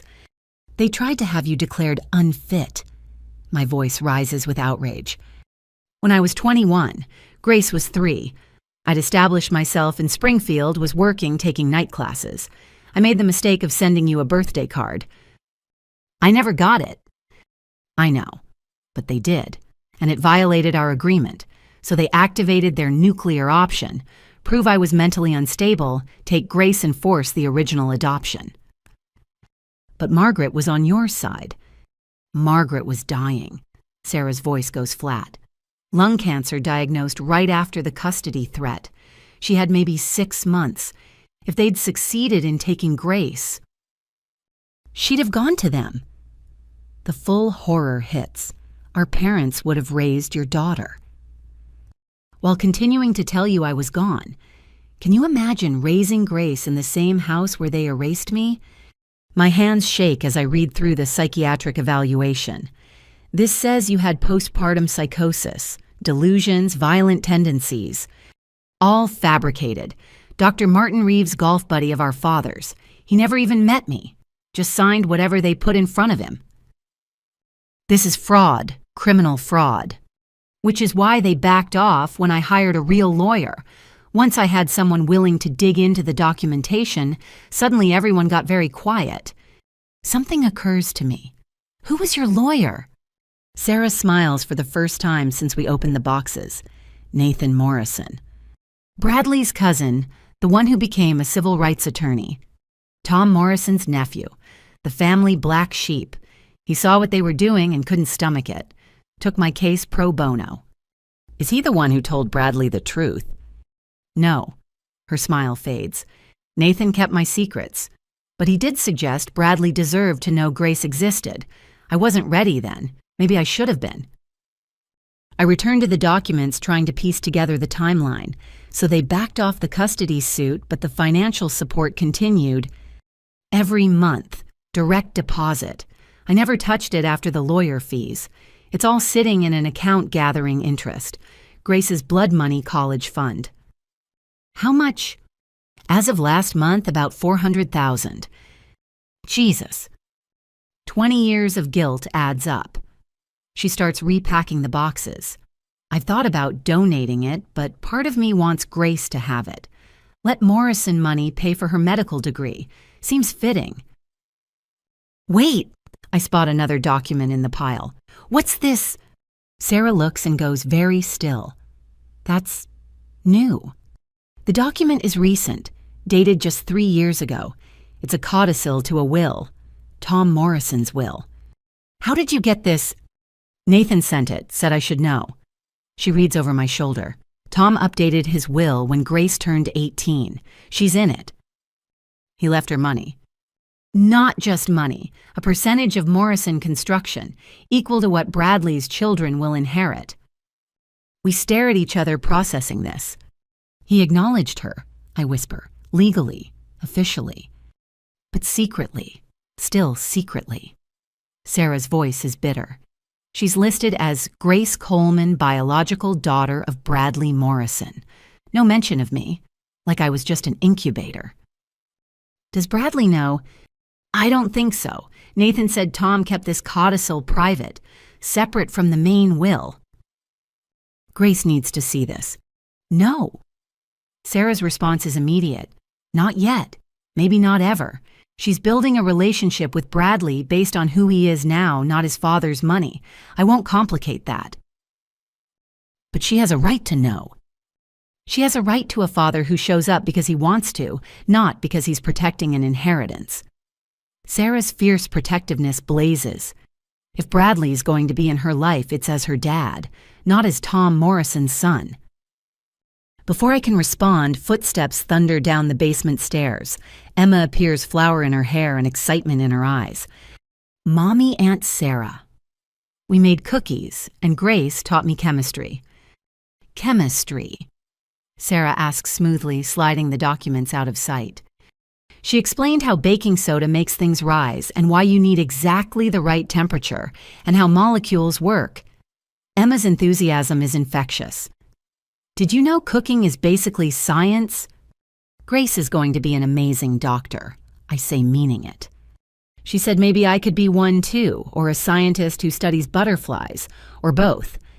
You can be anything, Sarah tells her seriously. Anything you work for. Grace appears at the top of the stairs. Cookies are cooling. Also, Bradley texted. He wants to know if he can come to my MIT campus tour next week. Sarah and I exchange glances over the boxes of secrets. What did you tell him? Sarah asks carefully. That I'd like that, if it's okay with you. It's your choice, sweetheart, your relationship with him. I know, but you're my mom. Your opinion matters. Sarah climbs the stairs, leaving the boxes of betrayal behind. My opinion is that people can change, can choose to do better. Bradley's trying. That matters. Unlike Grandma and Grandpa, Emma pipes up, they're still lying.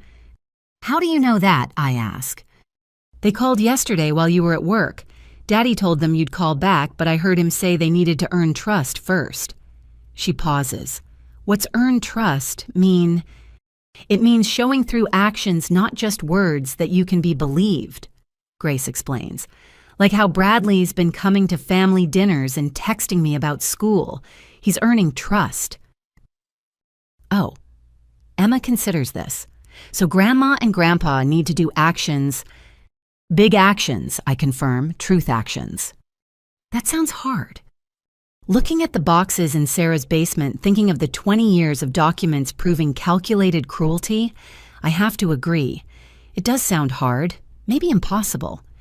But then I watch our daughters climb the stairs together, chattering about cookies and chemistry, and I think about impossible things, like sisters finding each other after 20 years, like truth surviving decades of lies, like families rebuilding from ashes. Maybe impossible is just another word for hasn't happened yet. Coming, Sarah calls from the top of the stairs.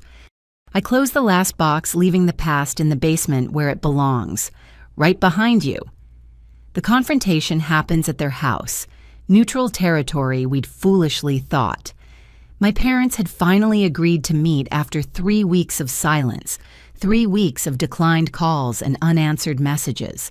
The condition Sarah and I come alone, no children, no spouses, just the 4 of us and 20 years of reckoning. Their living room looks exactly as it always has, pristine, professionally decorated, cold. The family photos on the mantel mock us with their careful curation. Emma features prominently.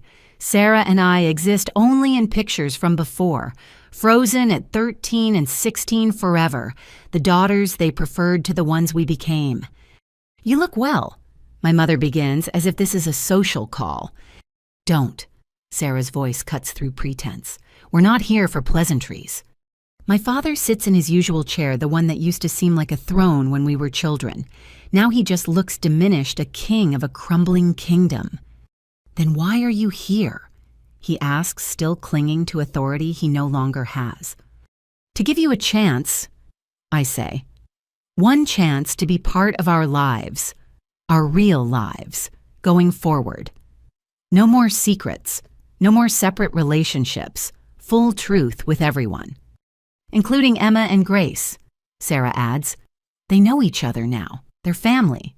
You can't compartmentalize them anymore." "It's not that simple," my mother protests. "There are considerations." "What considerations?" I demand. "What possible reason could you have for continuing this charade?" They exchange a look I've seen 1,000 times, the silent communication of conspirators. "Tell them," my father says quietly. "Robert." "Tell them, Janet, they're right, it's time." My mother's perfectly manicured hands twist in her lap. "The business. Your father's business. It's more complicated than you know." "Tom Morrison," Sarah says flatly. "We know he's threatened you, has held the business hostage for 20 years. "Not just threatened," my father corrects. "He owns 51%, has since we expanded in 95. I needed capital, he had it. Part of the deal was what? Though I'm dreading the answer.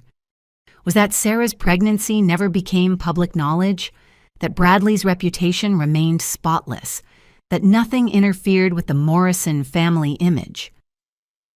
You sold your daughter for a business deal." The disgust in my voice makes him flinch. "It wasn't supposed to be forever." The words burst out of him. "A few years," Tom said, "just until Bradley was established, then we could quietly reunite." But the years kept passing. My mother continues. "Bradley graduated, got married, had children. There was always another milestone that couldn't be disrupted. And you kept choosing money over family." Sarah's voice is ice. "We chose stability," my mother insists. "The business employs 40 people, supports families. If Tom pulled out, then you'd have to get jobs," I say, "like normal people, like Sarah did raising Grace alone at 17. "You don't understand." "No, you don't understand." I stand unable to sit still. Sarah works 12-hour shifts saving children's lives. I teach 3rd grade. We're not wealthy, but we're happy. We have integrity. Can you say the same? Silence stretches until my father breaks it. No, we can't." "Robert," my mother gasps. "Enough, Janet." He looks every one of his 70 years. "They're right. We've been cowards, choosing comfort over courage, safety over our children." "So what changes now?" Sarah asks. "Nothing." My mother's voice goes hard. "Nothing changes. Because the moment we acknowledge you publicly, Sarah, the moment we bring you and Grace into our lives openly, Tom Morrison will destroy everything we've built." "Let him," I say. "Easy for you to say. You're not facing bankruptcy at 70. You're choosing money over family, again, still." "We're choosing survival." "No." Sarah stands matching my posture. "You're choosing cowardice. Again, still." My father looks between us, his lost daughters standing united.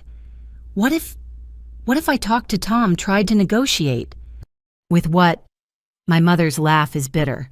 He holds all the cards, the contracts, the majority share, the secrets. What secrets? Something in her tone sends warning signals.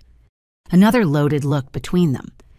Show them, my father says quietly. They should know.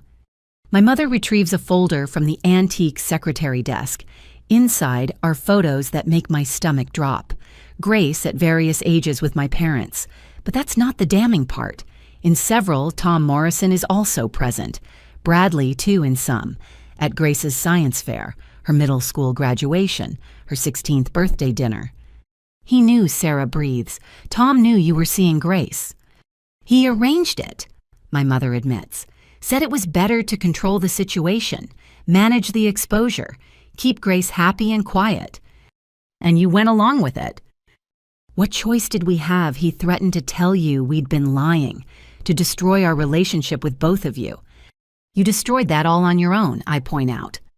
But there's more, my father adds heavily. He pulls out a document I recognize, a will, their will. We updated this last year, before you found out about Sarah. I scan the document, anger building with each line. You left everything to Emma, nothing to Grace, nothing to Sarah, and I'm just the trustee until Emma turns 25. We couldn't acknowledge Grace legally without questions arising, my mother defends. And Sarah, we thought she was provided for. By the Morrisons' guilt money. It seemed appropriate. And me. The hurt cuts deep. Your daughter who stayed, who gave you grandchildren, who played by your rules for 20 years. I'm just a caretaker for Emma's inheritance. You have Mark. His family has money. That's not the point. I'm shouting now. I don't want your money. I want parents who choose their children over their comfort. Well, you can't have that. My mother's mask finally cracks completely. Because choosing you means losing everything. The business, the house, our retirement, everything. You already lost everything, Sarah says quietly. You lost us. You lost 20 years with Grace. You lost Emma's trust. You lost any chance at redemption. You kept your money and lost your soul. Dramatic as always.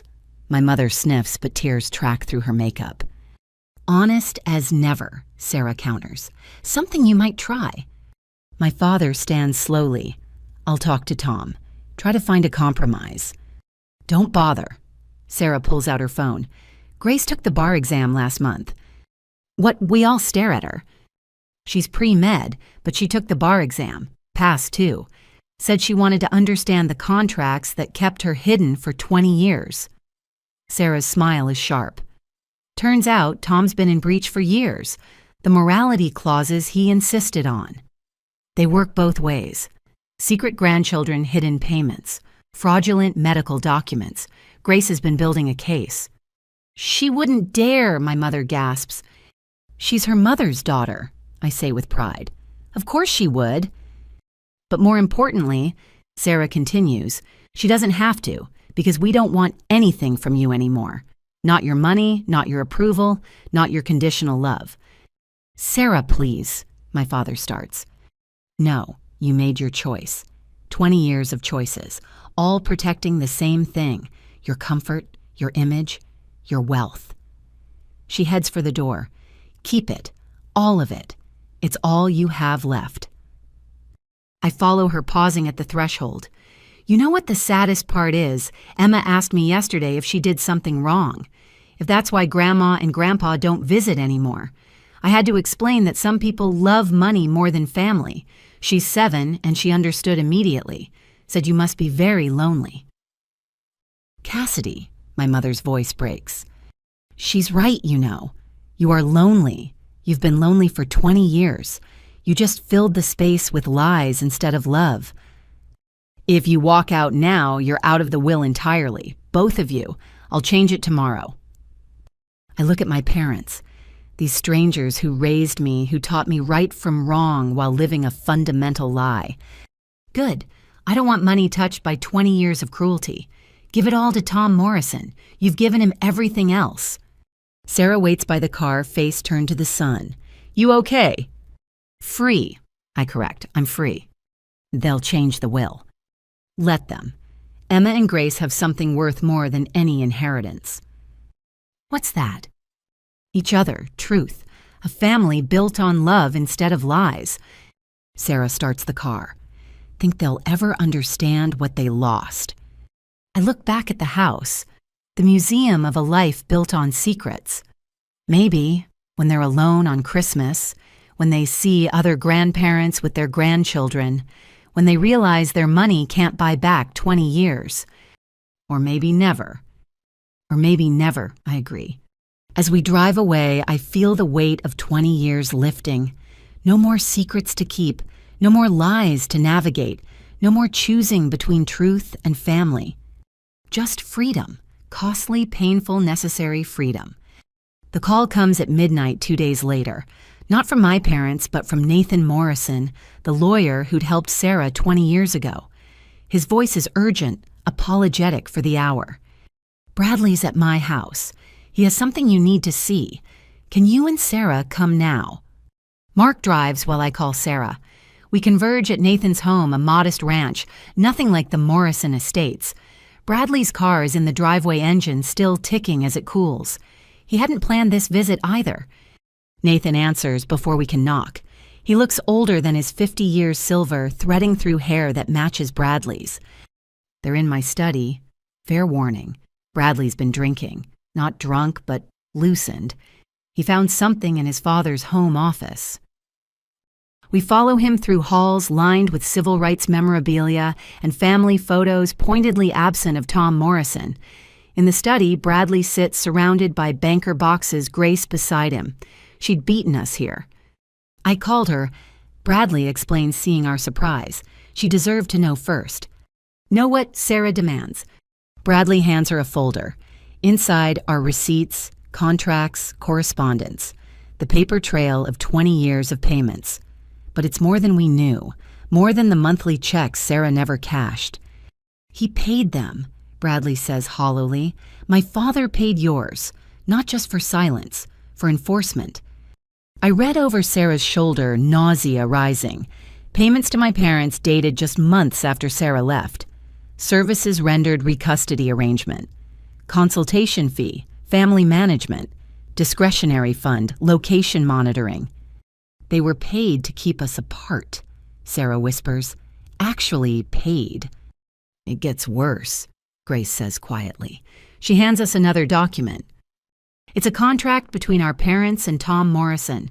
In exchange for keeping Sarah away, maintaining the cover story, and providing regular updates on her location and activities, they received a steady income stream.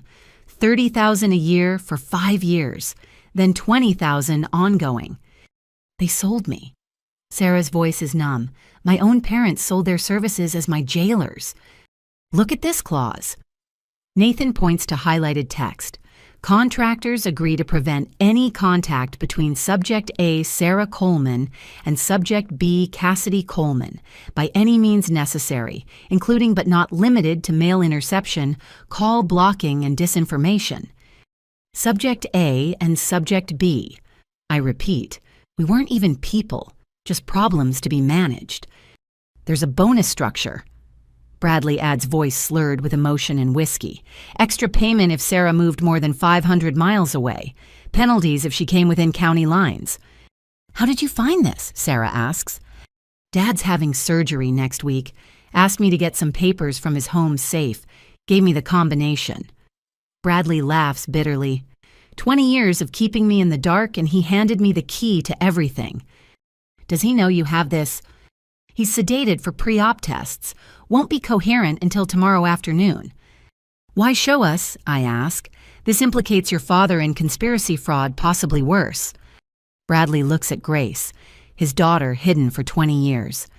Because I'm 42 years old and just learned my entire life is built on other people's pain. Because my children don't know they have a sister.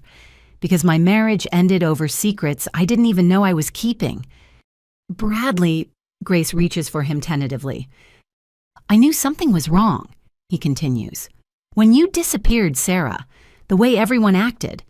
But I was 19 and selfish, and when they said you'd lost the baby, I was relieved.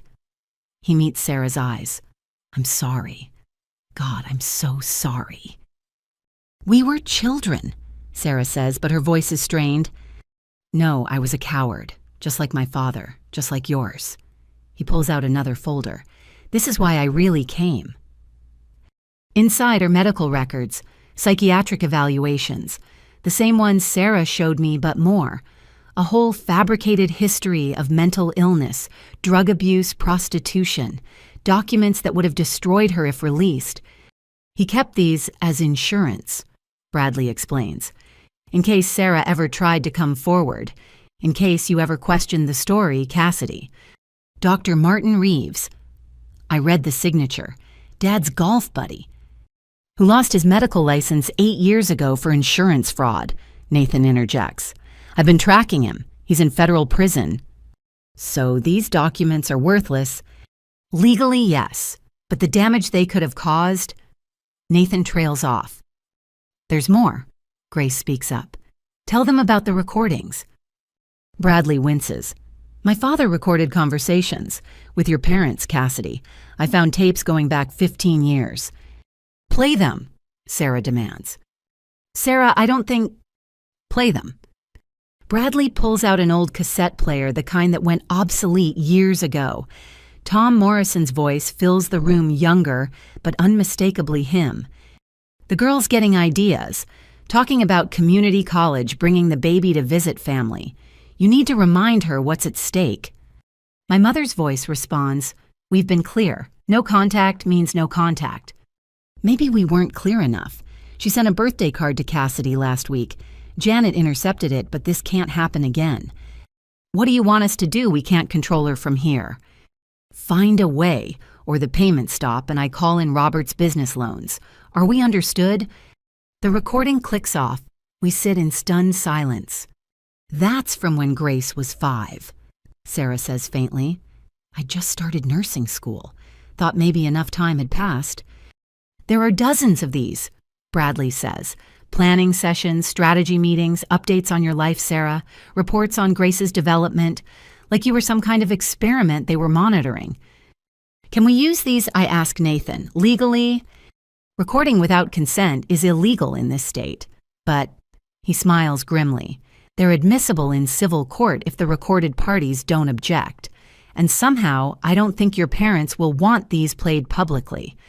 What about Tom? Sarah asks. My father's going to have bigger problems than these tapes. Bradley stands swaying slightly. I'm going to the FBI tomorrow. Financial fraud, conspiracy, extortion.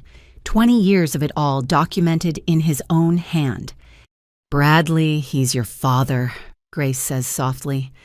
No, he's the man who stole my father from me, who made me complicit in exile and lies, who let me believe my child died rather than risk his reputation.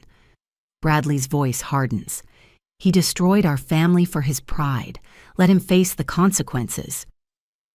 This will ruin you too, Nathan warns. The business, your inheritance. Good. I don't want money built on Sarah's exile and Grace's erasure. I want... He looks at Grace.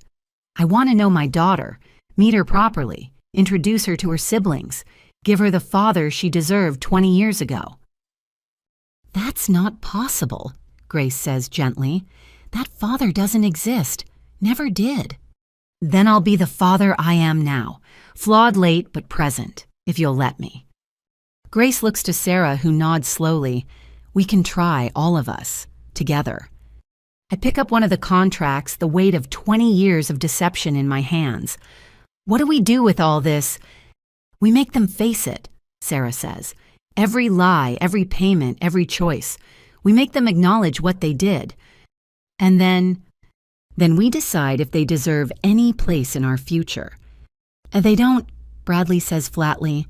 None of them do. They had 20 years to choose differently.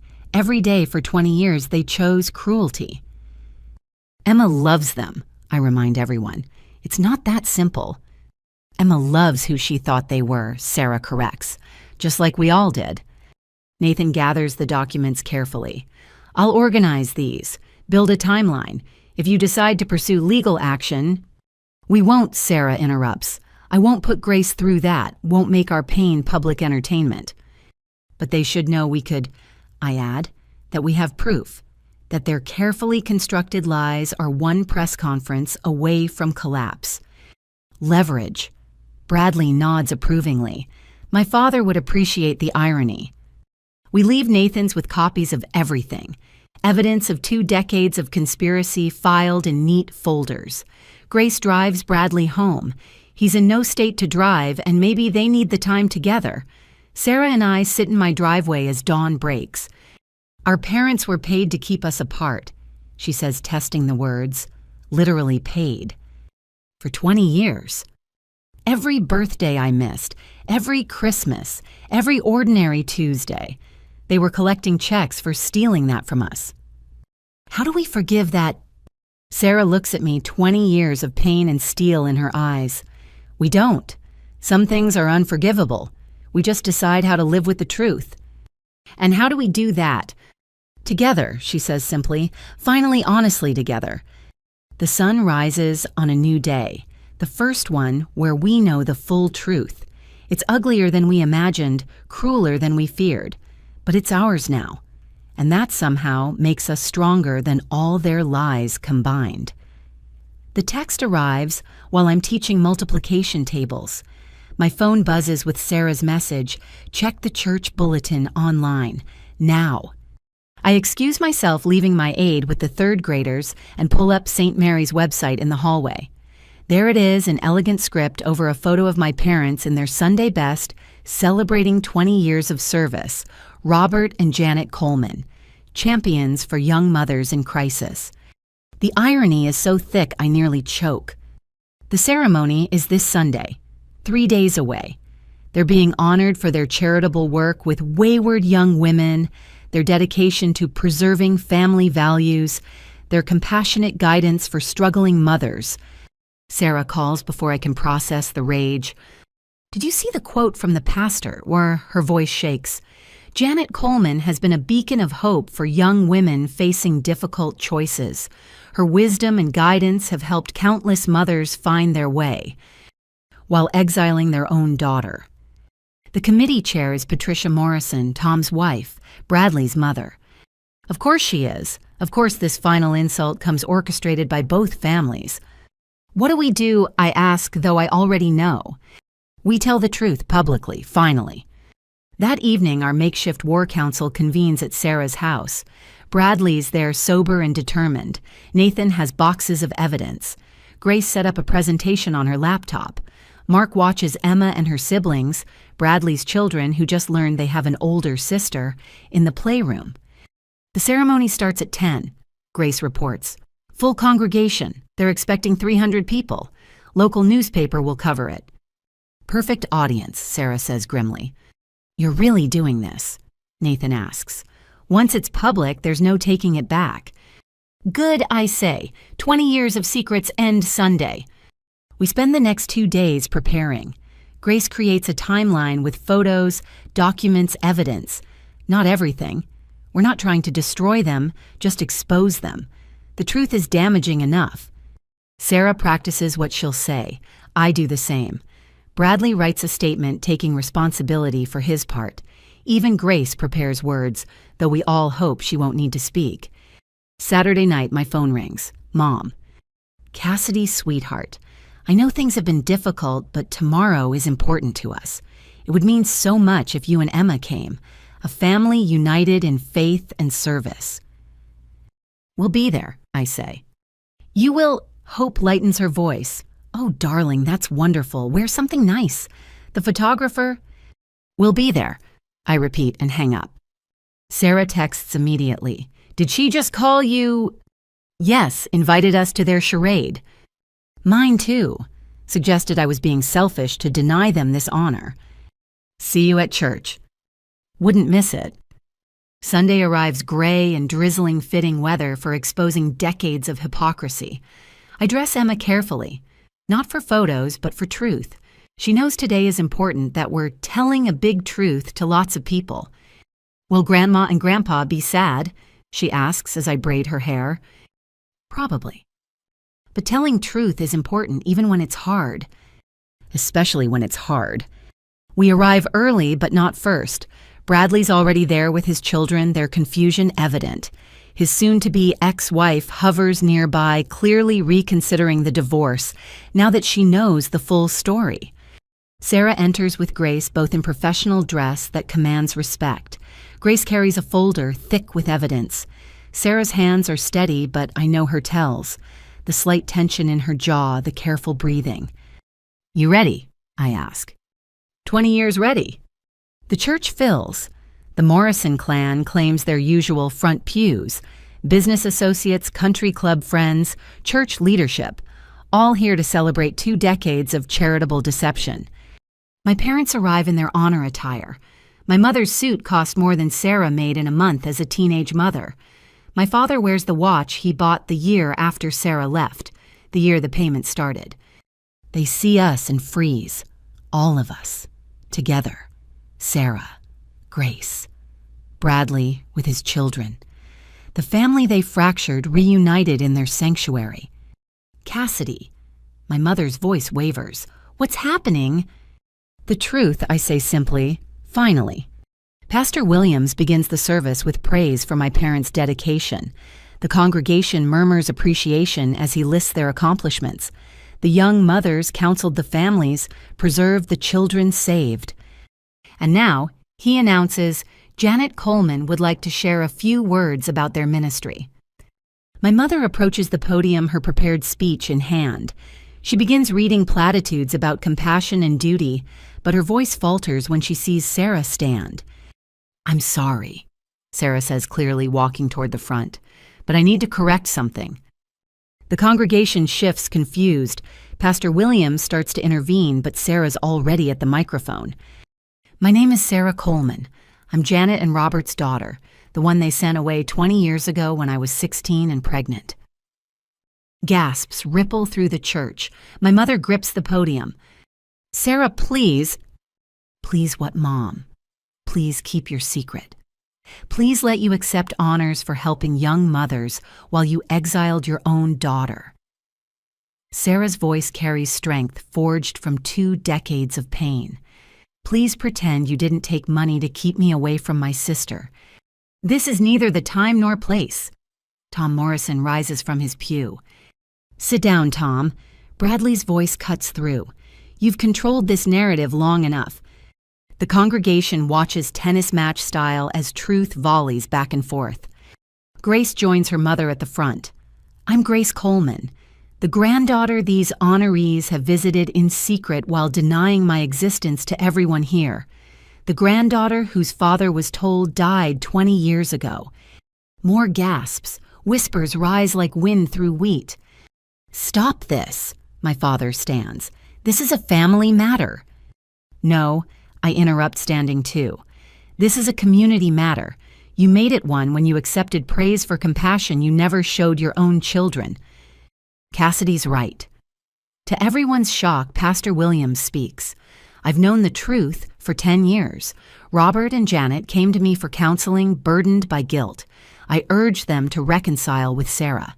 Instead, he pauses, visibly struggling. Instead, they increase their donations significantly. The revelation rocks the congregation, their spiritual leader complicit in their deception.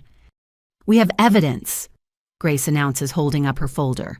20 years of documents, contracts for silence, payments for keeping sisters apart, falsified medical records claiming my mother was mentally unfit.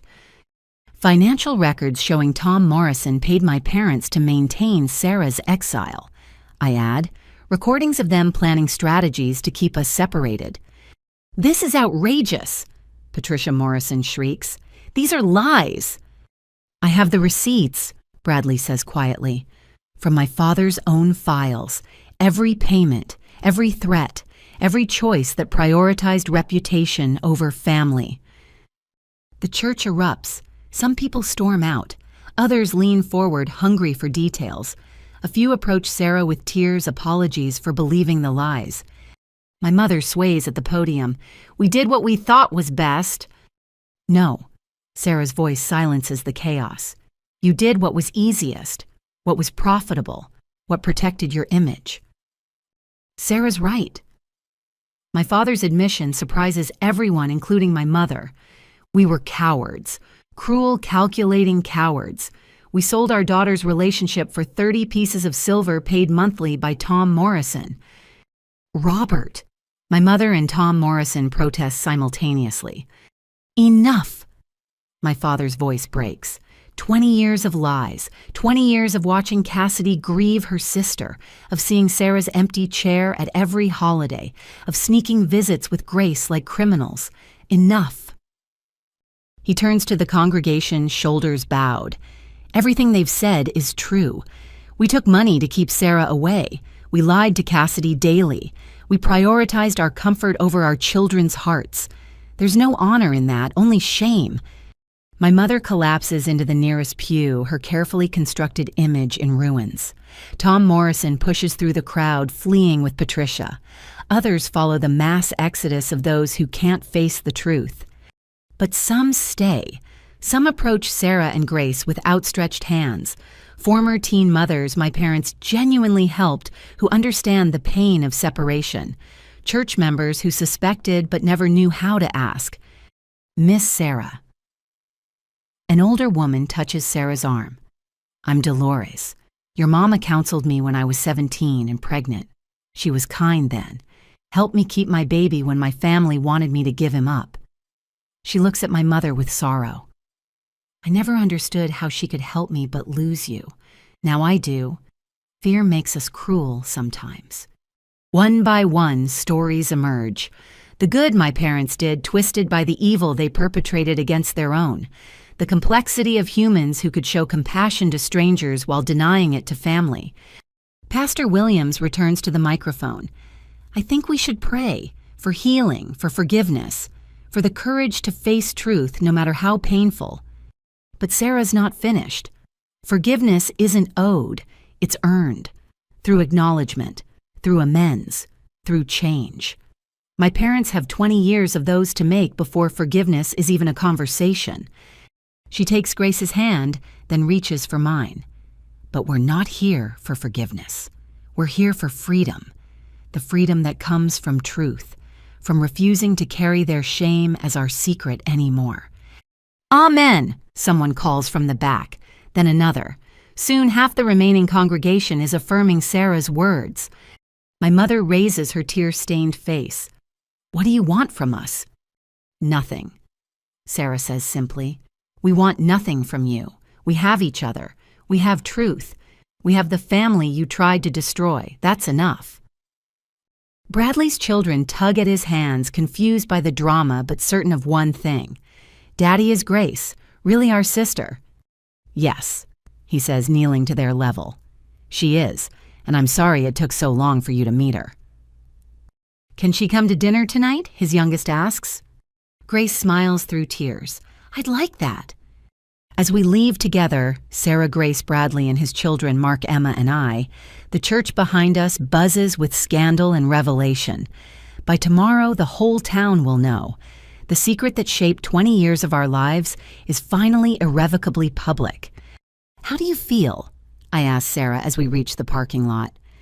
Free, she says, rain mixing with tears on her face. Finally, completely free. Emma tugs my hand. Did we tell the big truth? We did, baby.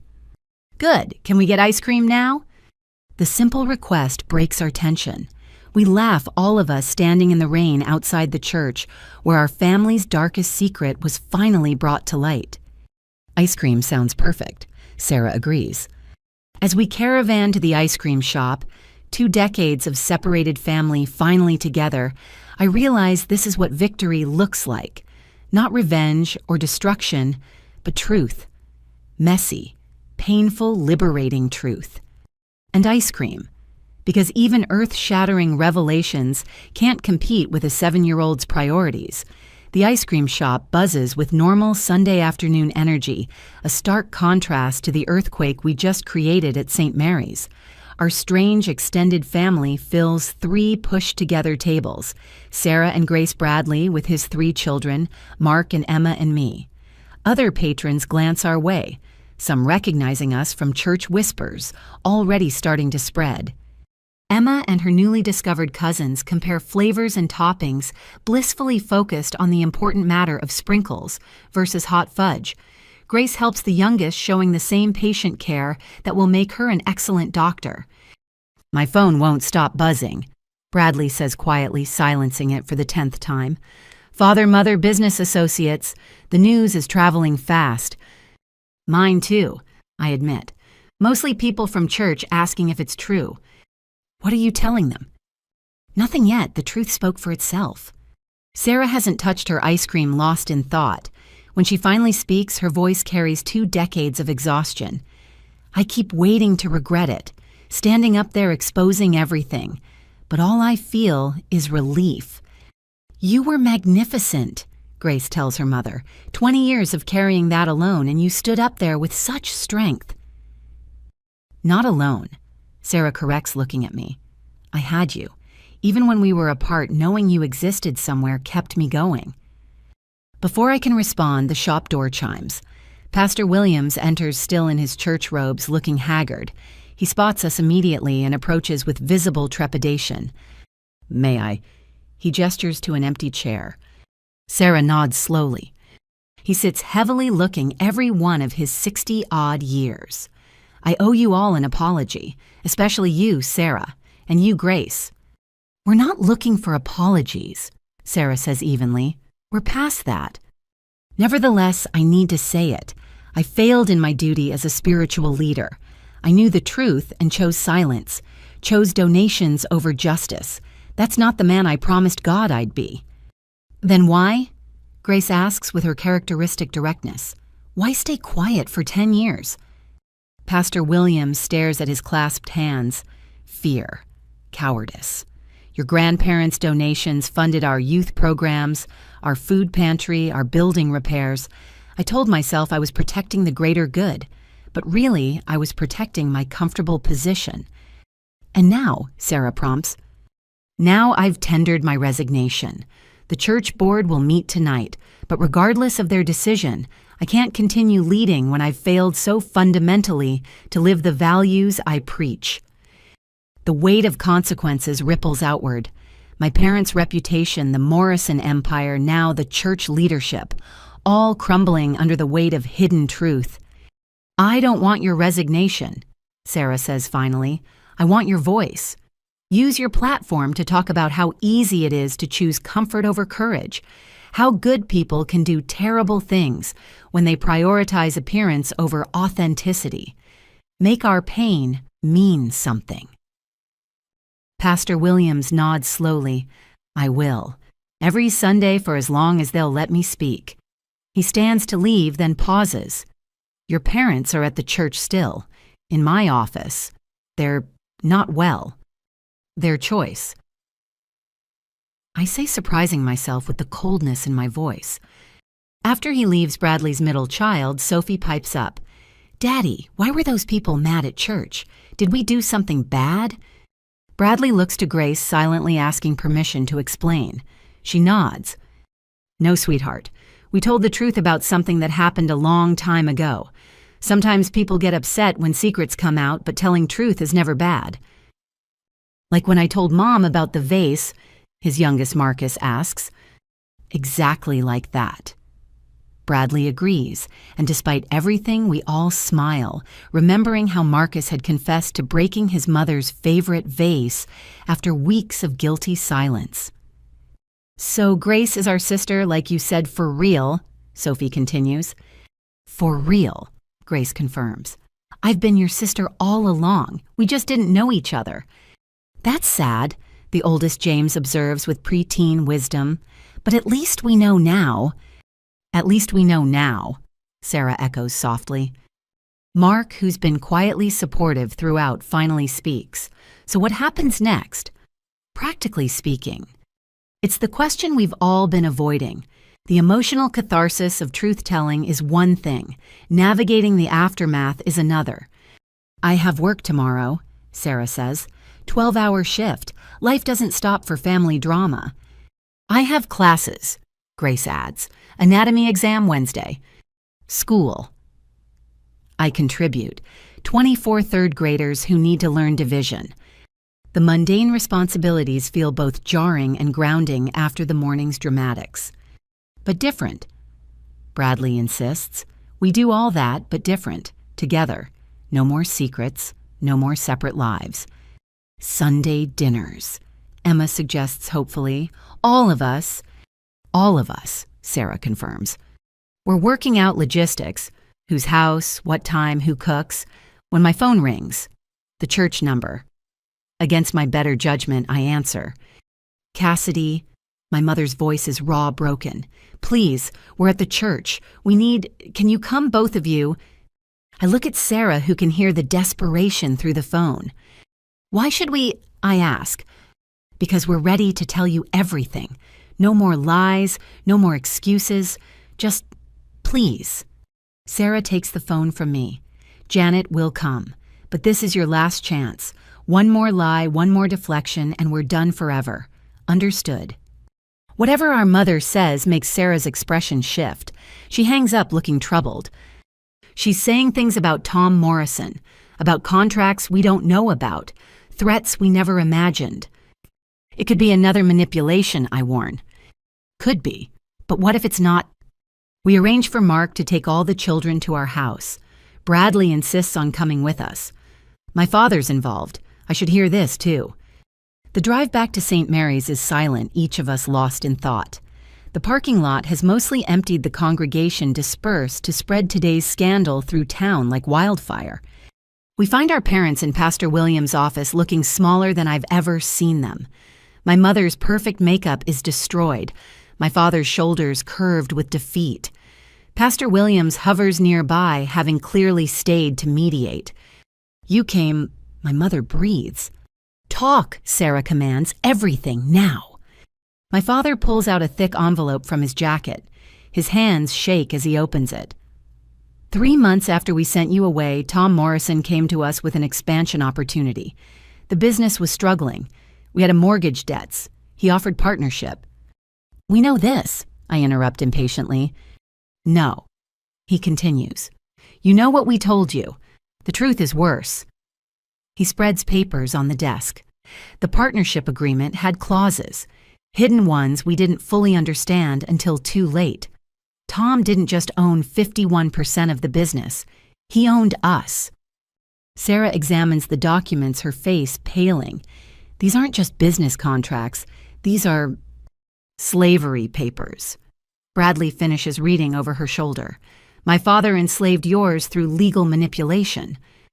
The contracts detail not just business arrangements, but personal obligations, maintaining the Coleman family reputation, preventing scandal, ensuring Morrison interests, and specifically keeping Sarah away from the Morrison name.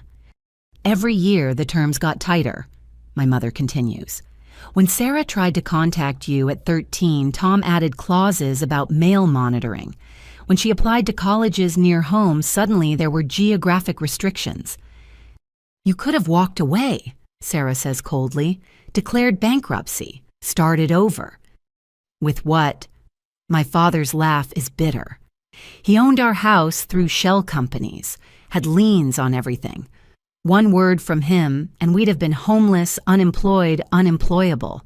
He made sure of that. So you chose comfort over children, I state flatly. We chose survival, my mother protests weakly. No different, Sarah counters. But there's more, my father says urgently. Last year, Tom came to us with a new contract. He's dying, pancreatic cancer. He wanted to ensure his legacy remained intact even after death. Bradley goes rigid. He never told me. He hasn't told anyone, but he's been putting affairs in order, including this. My father produces another document. He wanted us to sign over guardianship rights to Grace, posthumously, said she needed proper guidance when he passed. What? Sarah and Grace exclaim simultaneously. He knew about her all along, has been planning to claim her after death, transform her from family shame to Morrison legacy, the brilliant granddaughter who overcame her origins. My father's disgust is evident. We refused. It was the first time in 20 years we said no to Tom Morrison. And Bradley prompts. And he activated every penalty clause, called in every debt. We're bankrupt as of tomorrow. The house goes to auction next month. The business dissolved Friday. My mother's voice is steady, now resolved. We've lost everything. When did this happen? I ask. 6 weeks ago, the day before Emma's birthday. We sent the dress because we knew it might be our last chance to give her something meaningful. We thought if you found the note, if Sarah reached out. She trails off. You gambled on that dress reuniting us so we'd help you. Sarah's voice rises. No. My mother insists. We hoped it would reunite you so you'd have each other.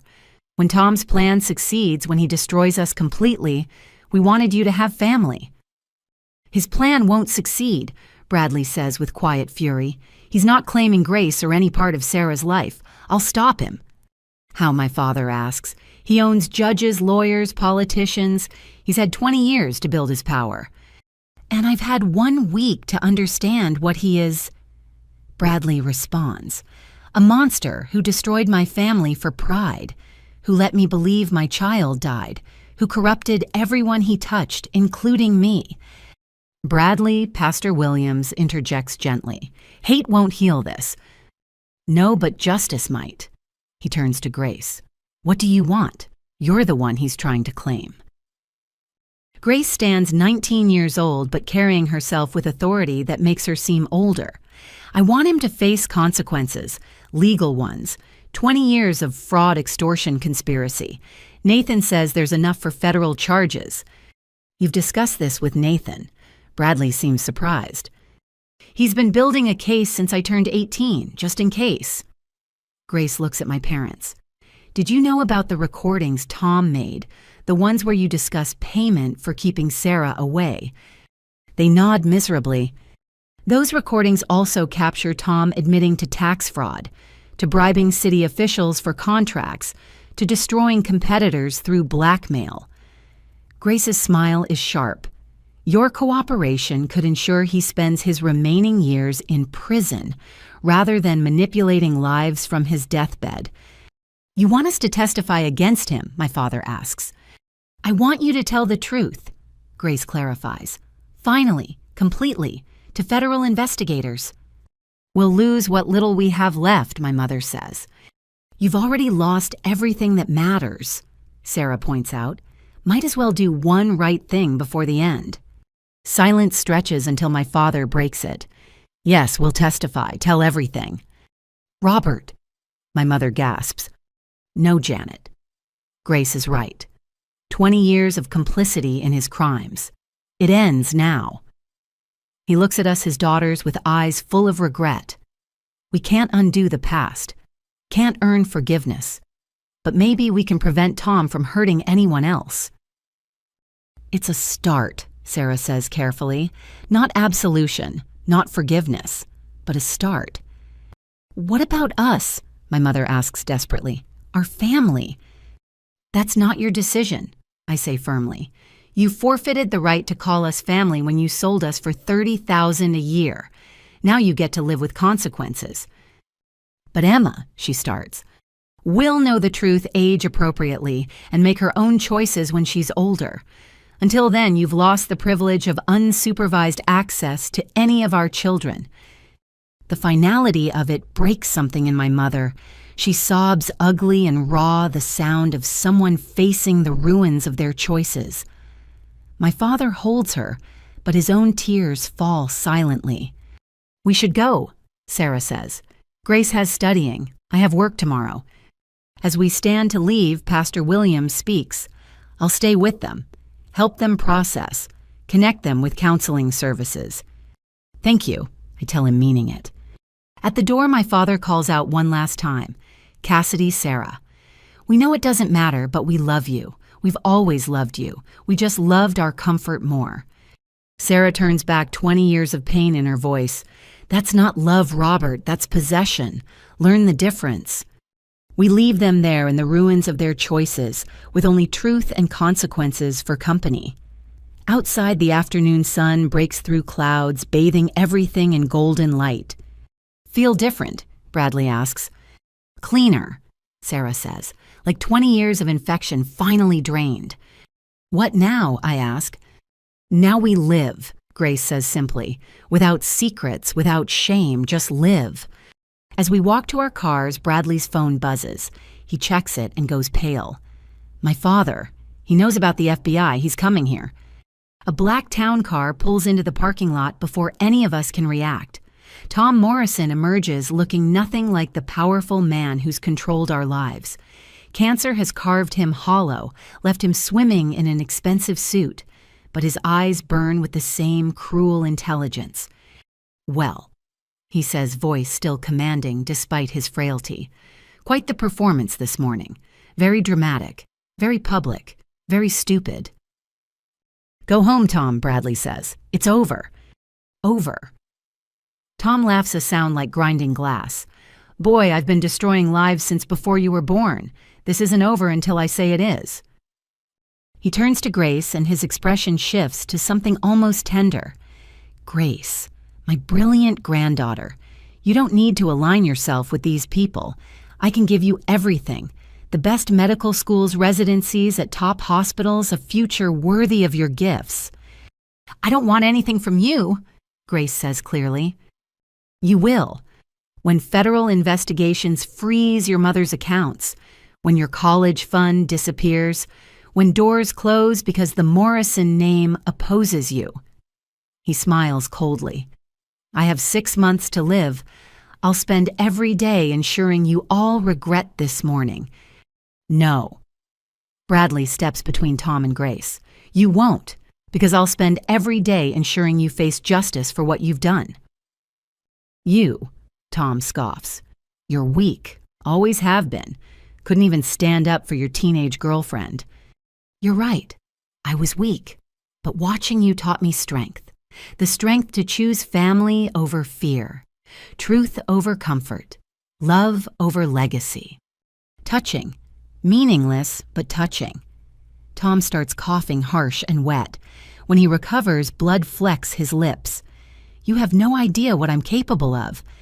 Neither do you, Sarah interjects.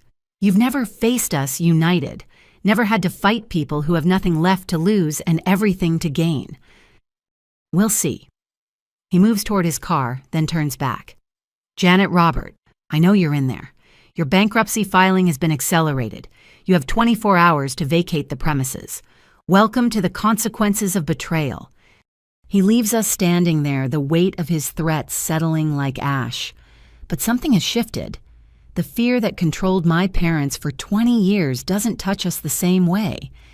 He's dying, Grace observes clinically. The blood suggests advanced metastasis. He has less than 6 months. 6 months to cause damage, Bradley warns. Or 6 months for us to build something he can't destroy, Sarah counters. Together. I ask, looking at this strange, broken, healing family. Together, they confirm. As Tom Morrison's car disappears into traffic, we stand in the church parking lot. Sisters reunited. Father reconciling daughter, finally known. Not the family any of us planned, but the one forged in truth's fire. It's enough. It's more than enough. It's everything. 6 months later, I stand in Sarah's garden watching our daughters play. The afternoon sun casts long shadows through roses that bloom despite the approaching autumn. Emma and Grace have created an elaborate fairy garden in the corner, complete with tiny houses and winding paths. Grace's siblings, she calls them that now naturally and without qualification, help arrange pebble walkways while debating the proper architecture for fairy infrastructure. More butterflies over here, Emma directs, pointing to where she wants ceramic decorations placed. She's grown 3 inches since that February morning when a pink dress changed everything. Her confidence has bloomed alongside her height, nurtured by the extended family she always wanted. Mark and Bradley work on installing a swing set, their easy cooperation still surprising me. Who would have thought the golden boy who broke my sister's heart could become someone we trust with our children's laughter? Pass me that wrench, Bradley asks, and Mark obliges, their conversation flowing between assembly instructions and weekend plans. Bradley's divorce finalized 2 months ago, but he seems lighter for it. His ex-wife, initially furious about the hidden daughter, eventually came to accept Grace. Now she sends birthday cards and includes her in family photos. Sarah emerges from the house carrying a tray of lemonade Grace behind her with cookies they baked this morning. It's become our Saturday tradition. All of us together, no agenda except presents. Tom's funeral was yesterday. Bradley mentions quietly as we adults gather on the deck. He'd gone alone despite our offers of support. Sparse attendance. Seems 20 years of cruelty doesn't inspire much mourning. Did he ever contact you again after that day at the church? I ask. His lawyers did, 3 times, each offer more desperate than the last. He died knowing Grace wanted nothing from him. Bradley's smile is sad but satisfied. His empire's in ruins. The FBI investigation revealed decades of corruption. Most of his assets are frozen pending litigation. And our parents? Sarah asks, though we already know the answer. Still in the apartment above the Miller's garage. Dad works at Home Depot. Mom cleans houses. I try not to feel satisfaction at their fall, but it's hard. Pastor Williams says they attend counseling faithfully. Good for them, Sarah says, meaning it. She's always been better at forgiveness than me. We haven't seen them since that awful day at the church. They've respected our boundaries, communicating only through Pastor Williams when necessary. He tells us they're different now, humbled, working to understand the damage they caused. Maybe someday that will matter. Not yet. I have news, Grace announces, waiting until all eyes are on her. MIT Medical School, full scholarship starting next fall. The celebration erupts immediately. Sarah cries. Bradley beams with pride he's still learning he's allowed to feel. The younger children cheer without fully understanding, but knowing it's important. That's incredible, sweetheart. Sarah manages through tears. All your hard work. Our work, Grace corrects. I couldn't have done this without you, without all of you. It's true in ways both practical and profound. The last 6 months have been a masterclass in what family can be when built on truth instead of lies. Grace studied for the MCAT with Emma reading picture books beside her. Bradley drove her to interviews, nervous but present. I helped with essays while Sarah worked night shifts to keep their bills paid. There's something else, Grace continues, suddenly shy. I've been accepted to the MD-JD joint program, medical degree and law degree simultaneously. Like mother's daughter, Bradley laughs, taking on the world from every angle. Someone needs to understand both sides, Grace says seriously. The medical system fails vulnerable mothers. The legal system enables family destruction. I want to fix both. That's a lot, Sarah says carefully. 8 years of intensive study. I know, but Aunt Cassidy always says I can be anything, so why not everything? Emma abandons the fairy garden to hug her cousin. You'll be the best doctor-lawyer ever. Can you fix broken hearts and broken families? I'll try, Grace promises solemnly. As afternoon fades to evening, we migrate inside for dinner. It's chaotic with 7 children ranging from Emma's 7 to Grace's 20, but it's our chaos. Bradley's kids have stopped calling Grace their half-sister, understanding, instinctively that half measures have no place in our rebuilt family. I'm thinking of writing a book. I announce over dessert, surprising myself with the admission. About teaching, Mark asks supportively. About us. About secrets and sisters and the price of lies. I look at Sarah. If that's okay. Will it help other families, she asks. Maybe, or maybe it'll just help me understand our own. Then write it, she says simply. Truth deserves to be told. After dinner, as we clear dishes and referee children's negotiations over movie choices, my phone buzzes. An unknown number, but the message makes me freeze. Cassidy, I know I have no right to contact you, but your mother is in the hospital, heart attack. She's asking for you and Sarah. Just thought you should know. Dad. I show Sarah, who reads it twice before responding. What do you want to do? I don't know. Do we owe them anything? We owe them nothing, Bradley interjects, having read over our shoulders. But you might owe yourselves the chance to decide how this ends.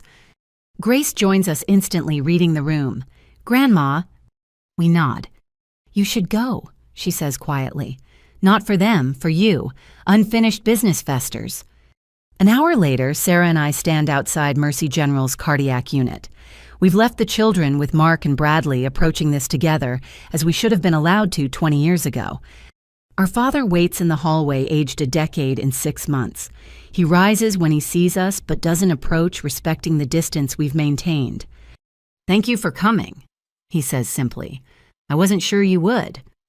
We're not here for you, Sarah clarifies. How is she? Stable. Triple bypass tomorrow. Good prognosis if... He trails off. If she survives surgery, if her broken heart can be repaired, if medicine can fix what cruelty broke. We enter her room together. The woman in the bed bears little resemblance to the perfectly coiffed mother who accepted honors for compassion she never showed. This woman is small, gray, diminished. Monitors beep steadily, tracking the heart that failed her, as surely as she failed us. Her eyes open when we approach. You came, she whispers. We came, I confirm, offering nothing more. I dream about her, she says unexpectedly. The baby I sent away, she cries and I can't reach her. Her name is Grace, Sarah says evenly. She's 20, pre-med at MIT, brilliant and kind despite everything. Grace, our mother tests the name. I wanted to know her so badly, but the price was your choice, I remind her, every day for 20 years. I know. God, I know. Tears track down her cheeks. I've lost everything. My daughters, my granddaughters, my home, my health, and I earned every loss. Yes, Sarah agrees. You did. The honesty seems to steady her. I don't want forgiveness. I know better than to ask, but I need you to know. The love was real, twisted and poisoned by fear, but real. Love without action is just manipulation. I say, quoting something Grace said weeks ago. Yes, she agrees. I see that now. We stay for an hour, not out of obligation, but out of something harder to name. The need to witness the end of something that defined us for so long. When visiting hours end, she's sleeping sedated for tomorrow's surgery. In the hallway, our father waits. Will you come back after the surgery? We'll see, Sarah says, which is more than he deserves and less than he hopes. I'll call with updates, he promises. Thank you for coming, for letting me contact you. We leave without promises, driving home in contemplative silence. The hospital fades behind us, but the questions linger. Do you think she meant it? I finally ask. About understanding what she did. Does it matter? Sarah responds. Their understanding doesn't undo 20 years, doesn't give us back what we lost. But we didn't lose, I realize. Not ultimately. We found each other, found truth, built something better than what they destroyed. The girls did that. Sarah smiles. Emma with her innocent questions. Grace with her courage. They saved us. We saved each other, I correct. Back at Sarah's house, we find controlled chaos. Mark and Bradley have surrendered to the children's energy, the living room transformed into a blanket fort, spanning multiple couches. Grace reads medical journals by flashlight, while the younger kids tell ghost stories. How was it? Mark asks quietly. Necessary. I answer, which seems to cover it. Grandma's sick, Emma asks, emerging from the fort with concern on her face. Yes, baby, she needs surgery tomorrow. Emma considers this. Should we send a card? Mrs. Peterson says cards help sick people feel better. I look at Sarah, who shrugs. Why not? Kindness costs nothing, even for those who showed us none. We can make cards, Grace offers. All of us, not forgiveness, just human decency. So that's what we do. 7 children and 4 adults crafting get-well cards at the kitchen table. Simple messages, nothing false or forced. Emma draws butterflies. Grace writes a careful message about hoping for healing. Bradley helps his youngest with glitter that will haunt Sarah's kitchen for weeks. It's not forgiveness. It's not absolution. But it's something. A grace note at the end of a symphony of pain. "I've been thinking," Bradley says as we work, "about Thanksgiving. It's coming up and I'd like to host, all of us, start new traditions." "You cook," Sarah teases. "I'm learning. YouTube University." He grins, looking years younger. Besides, it's not about the food, it's about family. Real family. Chosen family. "I like that," Grace says. Chosen family. People who show up because they want to, not because they have to. "Then it's settled," I declare. "Thanksgiving at Bradley's, our first official holiday as whatever we are." "Family," Emma states firmly. "We're family. The real kind." Later, as Mark and I prepare to leave with Emma, Sarah pulls me aside. "I'm proud of us," she says quietly, "for surviving, for finding our way back, for raising daughters who are so much braver than we were. They're brave because you were," I tell her, "you fought for Grace when everyone told you not to. That courage echoes." It echoes in Emma, too, in her questions that started all this, in her acceptance of messy, complicated truth. We hug 20 years of lost embraces in one moment. "I love you," I tell her. "I love you too, always did, even when I couldn't say it." As we drive home, Emma chatters about the fairy garden and her cousins and the upcoming Thanksgiving. In the rearview mirror, I see her clutching the Get Well card she made for my mother. Butterflies cover every inch bright and hopeful. "Mommy," she asks, "do you think families can get better? Like when people are sick, but then they heal?" "Sometimes," I answer honestly, "with a lot of work and truth and time. Sometimes families can heal." "Good," she says decisively. "Then maybe someday Grandma and Grandpa can come to Thanksgiving too, when they're all better." "Maybe," I agree, though I can't imagine that day. But then 6 months ago, I couldn't imagine any of this. Couldn't imagine Sarah in my daily life. Couldn't imagine Grace calling me Aunt Cassidy. Couldn't imagine Bradley as someone I trust. Couldn't imagine my parents' empire crumbling, or Tom Morrison's death, or federal investigations, or public truth. Life has taught me that unimaginable things happen all the time. Sometimes they're terrible secrets hidden for decades. Sometimes they're pink dresses with notes that change everything. Sometimes they're second chances you never thought you'd get. The butterfly card flutters in Emma's hands as she hums to herself, and I think about transformation. How caterpillars dissolve completely before becoming something new. How nothing of the old structure remains, but somehow the essential self continues. Maybe that's what we are now, transformed. The family we were meant to be emerging after 20 years in chrysalis of lies. Different than we would have been without the breaking but beautiful in our rebuilt truth. "We're home," Mark announces, pulling into our driveway. Home. Where photos now include Sarah and Grace, where Sunday dinners stretch to accommodate chosen family, where truth lives alongside love, and both are stronger for the company. "Can Grace come over tomorrow?" Emma asks. "She promised to teach me about how bodies work." "Of course," I say. "Family is always welcome." As we settle in for the night, I think about the book I want to write, about the first line that's been echoing in my head since that February morning. Some gifts come wrapped in time-zone paper, waiting decades to be opened. Tomorrow, my mother will have surgery. My father will sit alone in a waiting room he earned with his choices.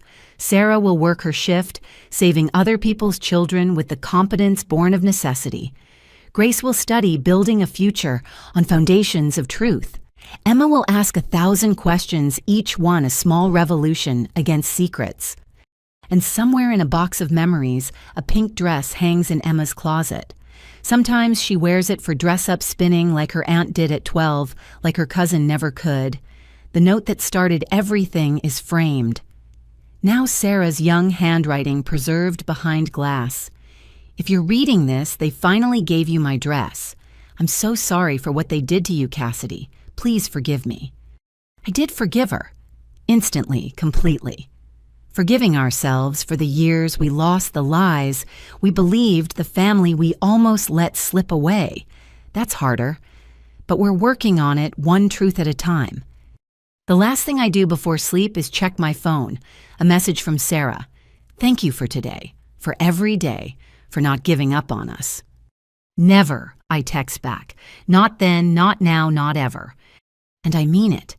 Family, real family, doesn't end with secrets or silence or 20 years of separation. It endures, waits, transforms. It begins again with a pink dress and a whispered question, what is this, Mommy? This is truth. This is love. This is family. This is our beginning, 20 years in the making. If you've experienced family secrets or forced separation from loved ones, you're not alone.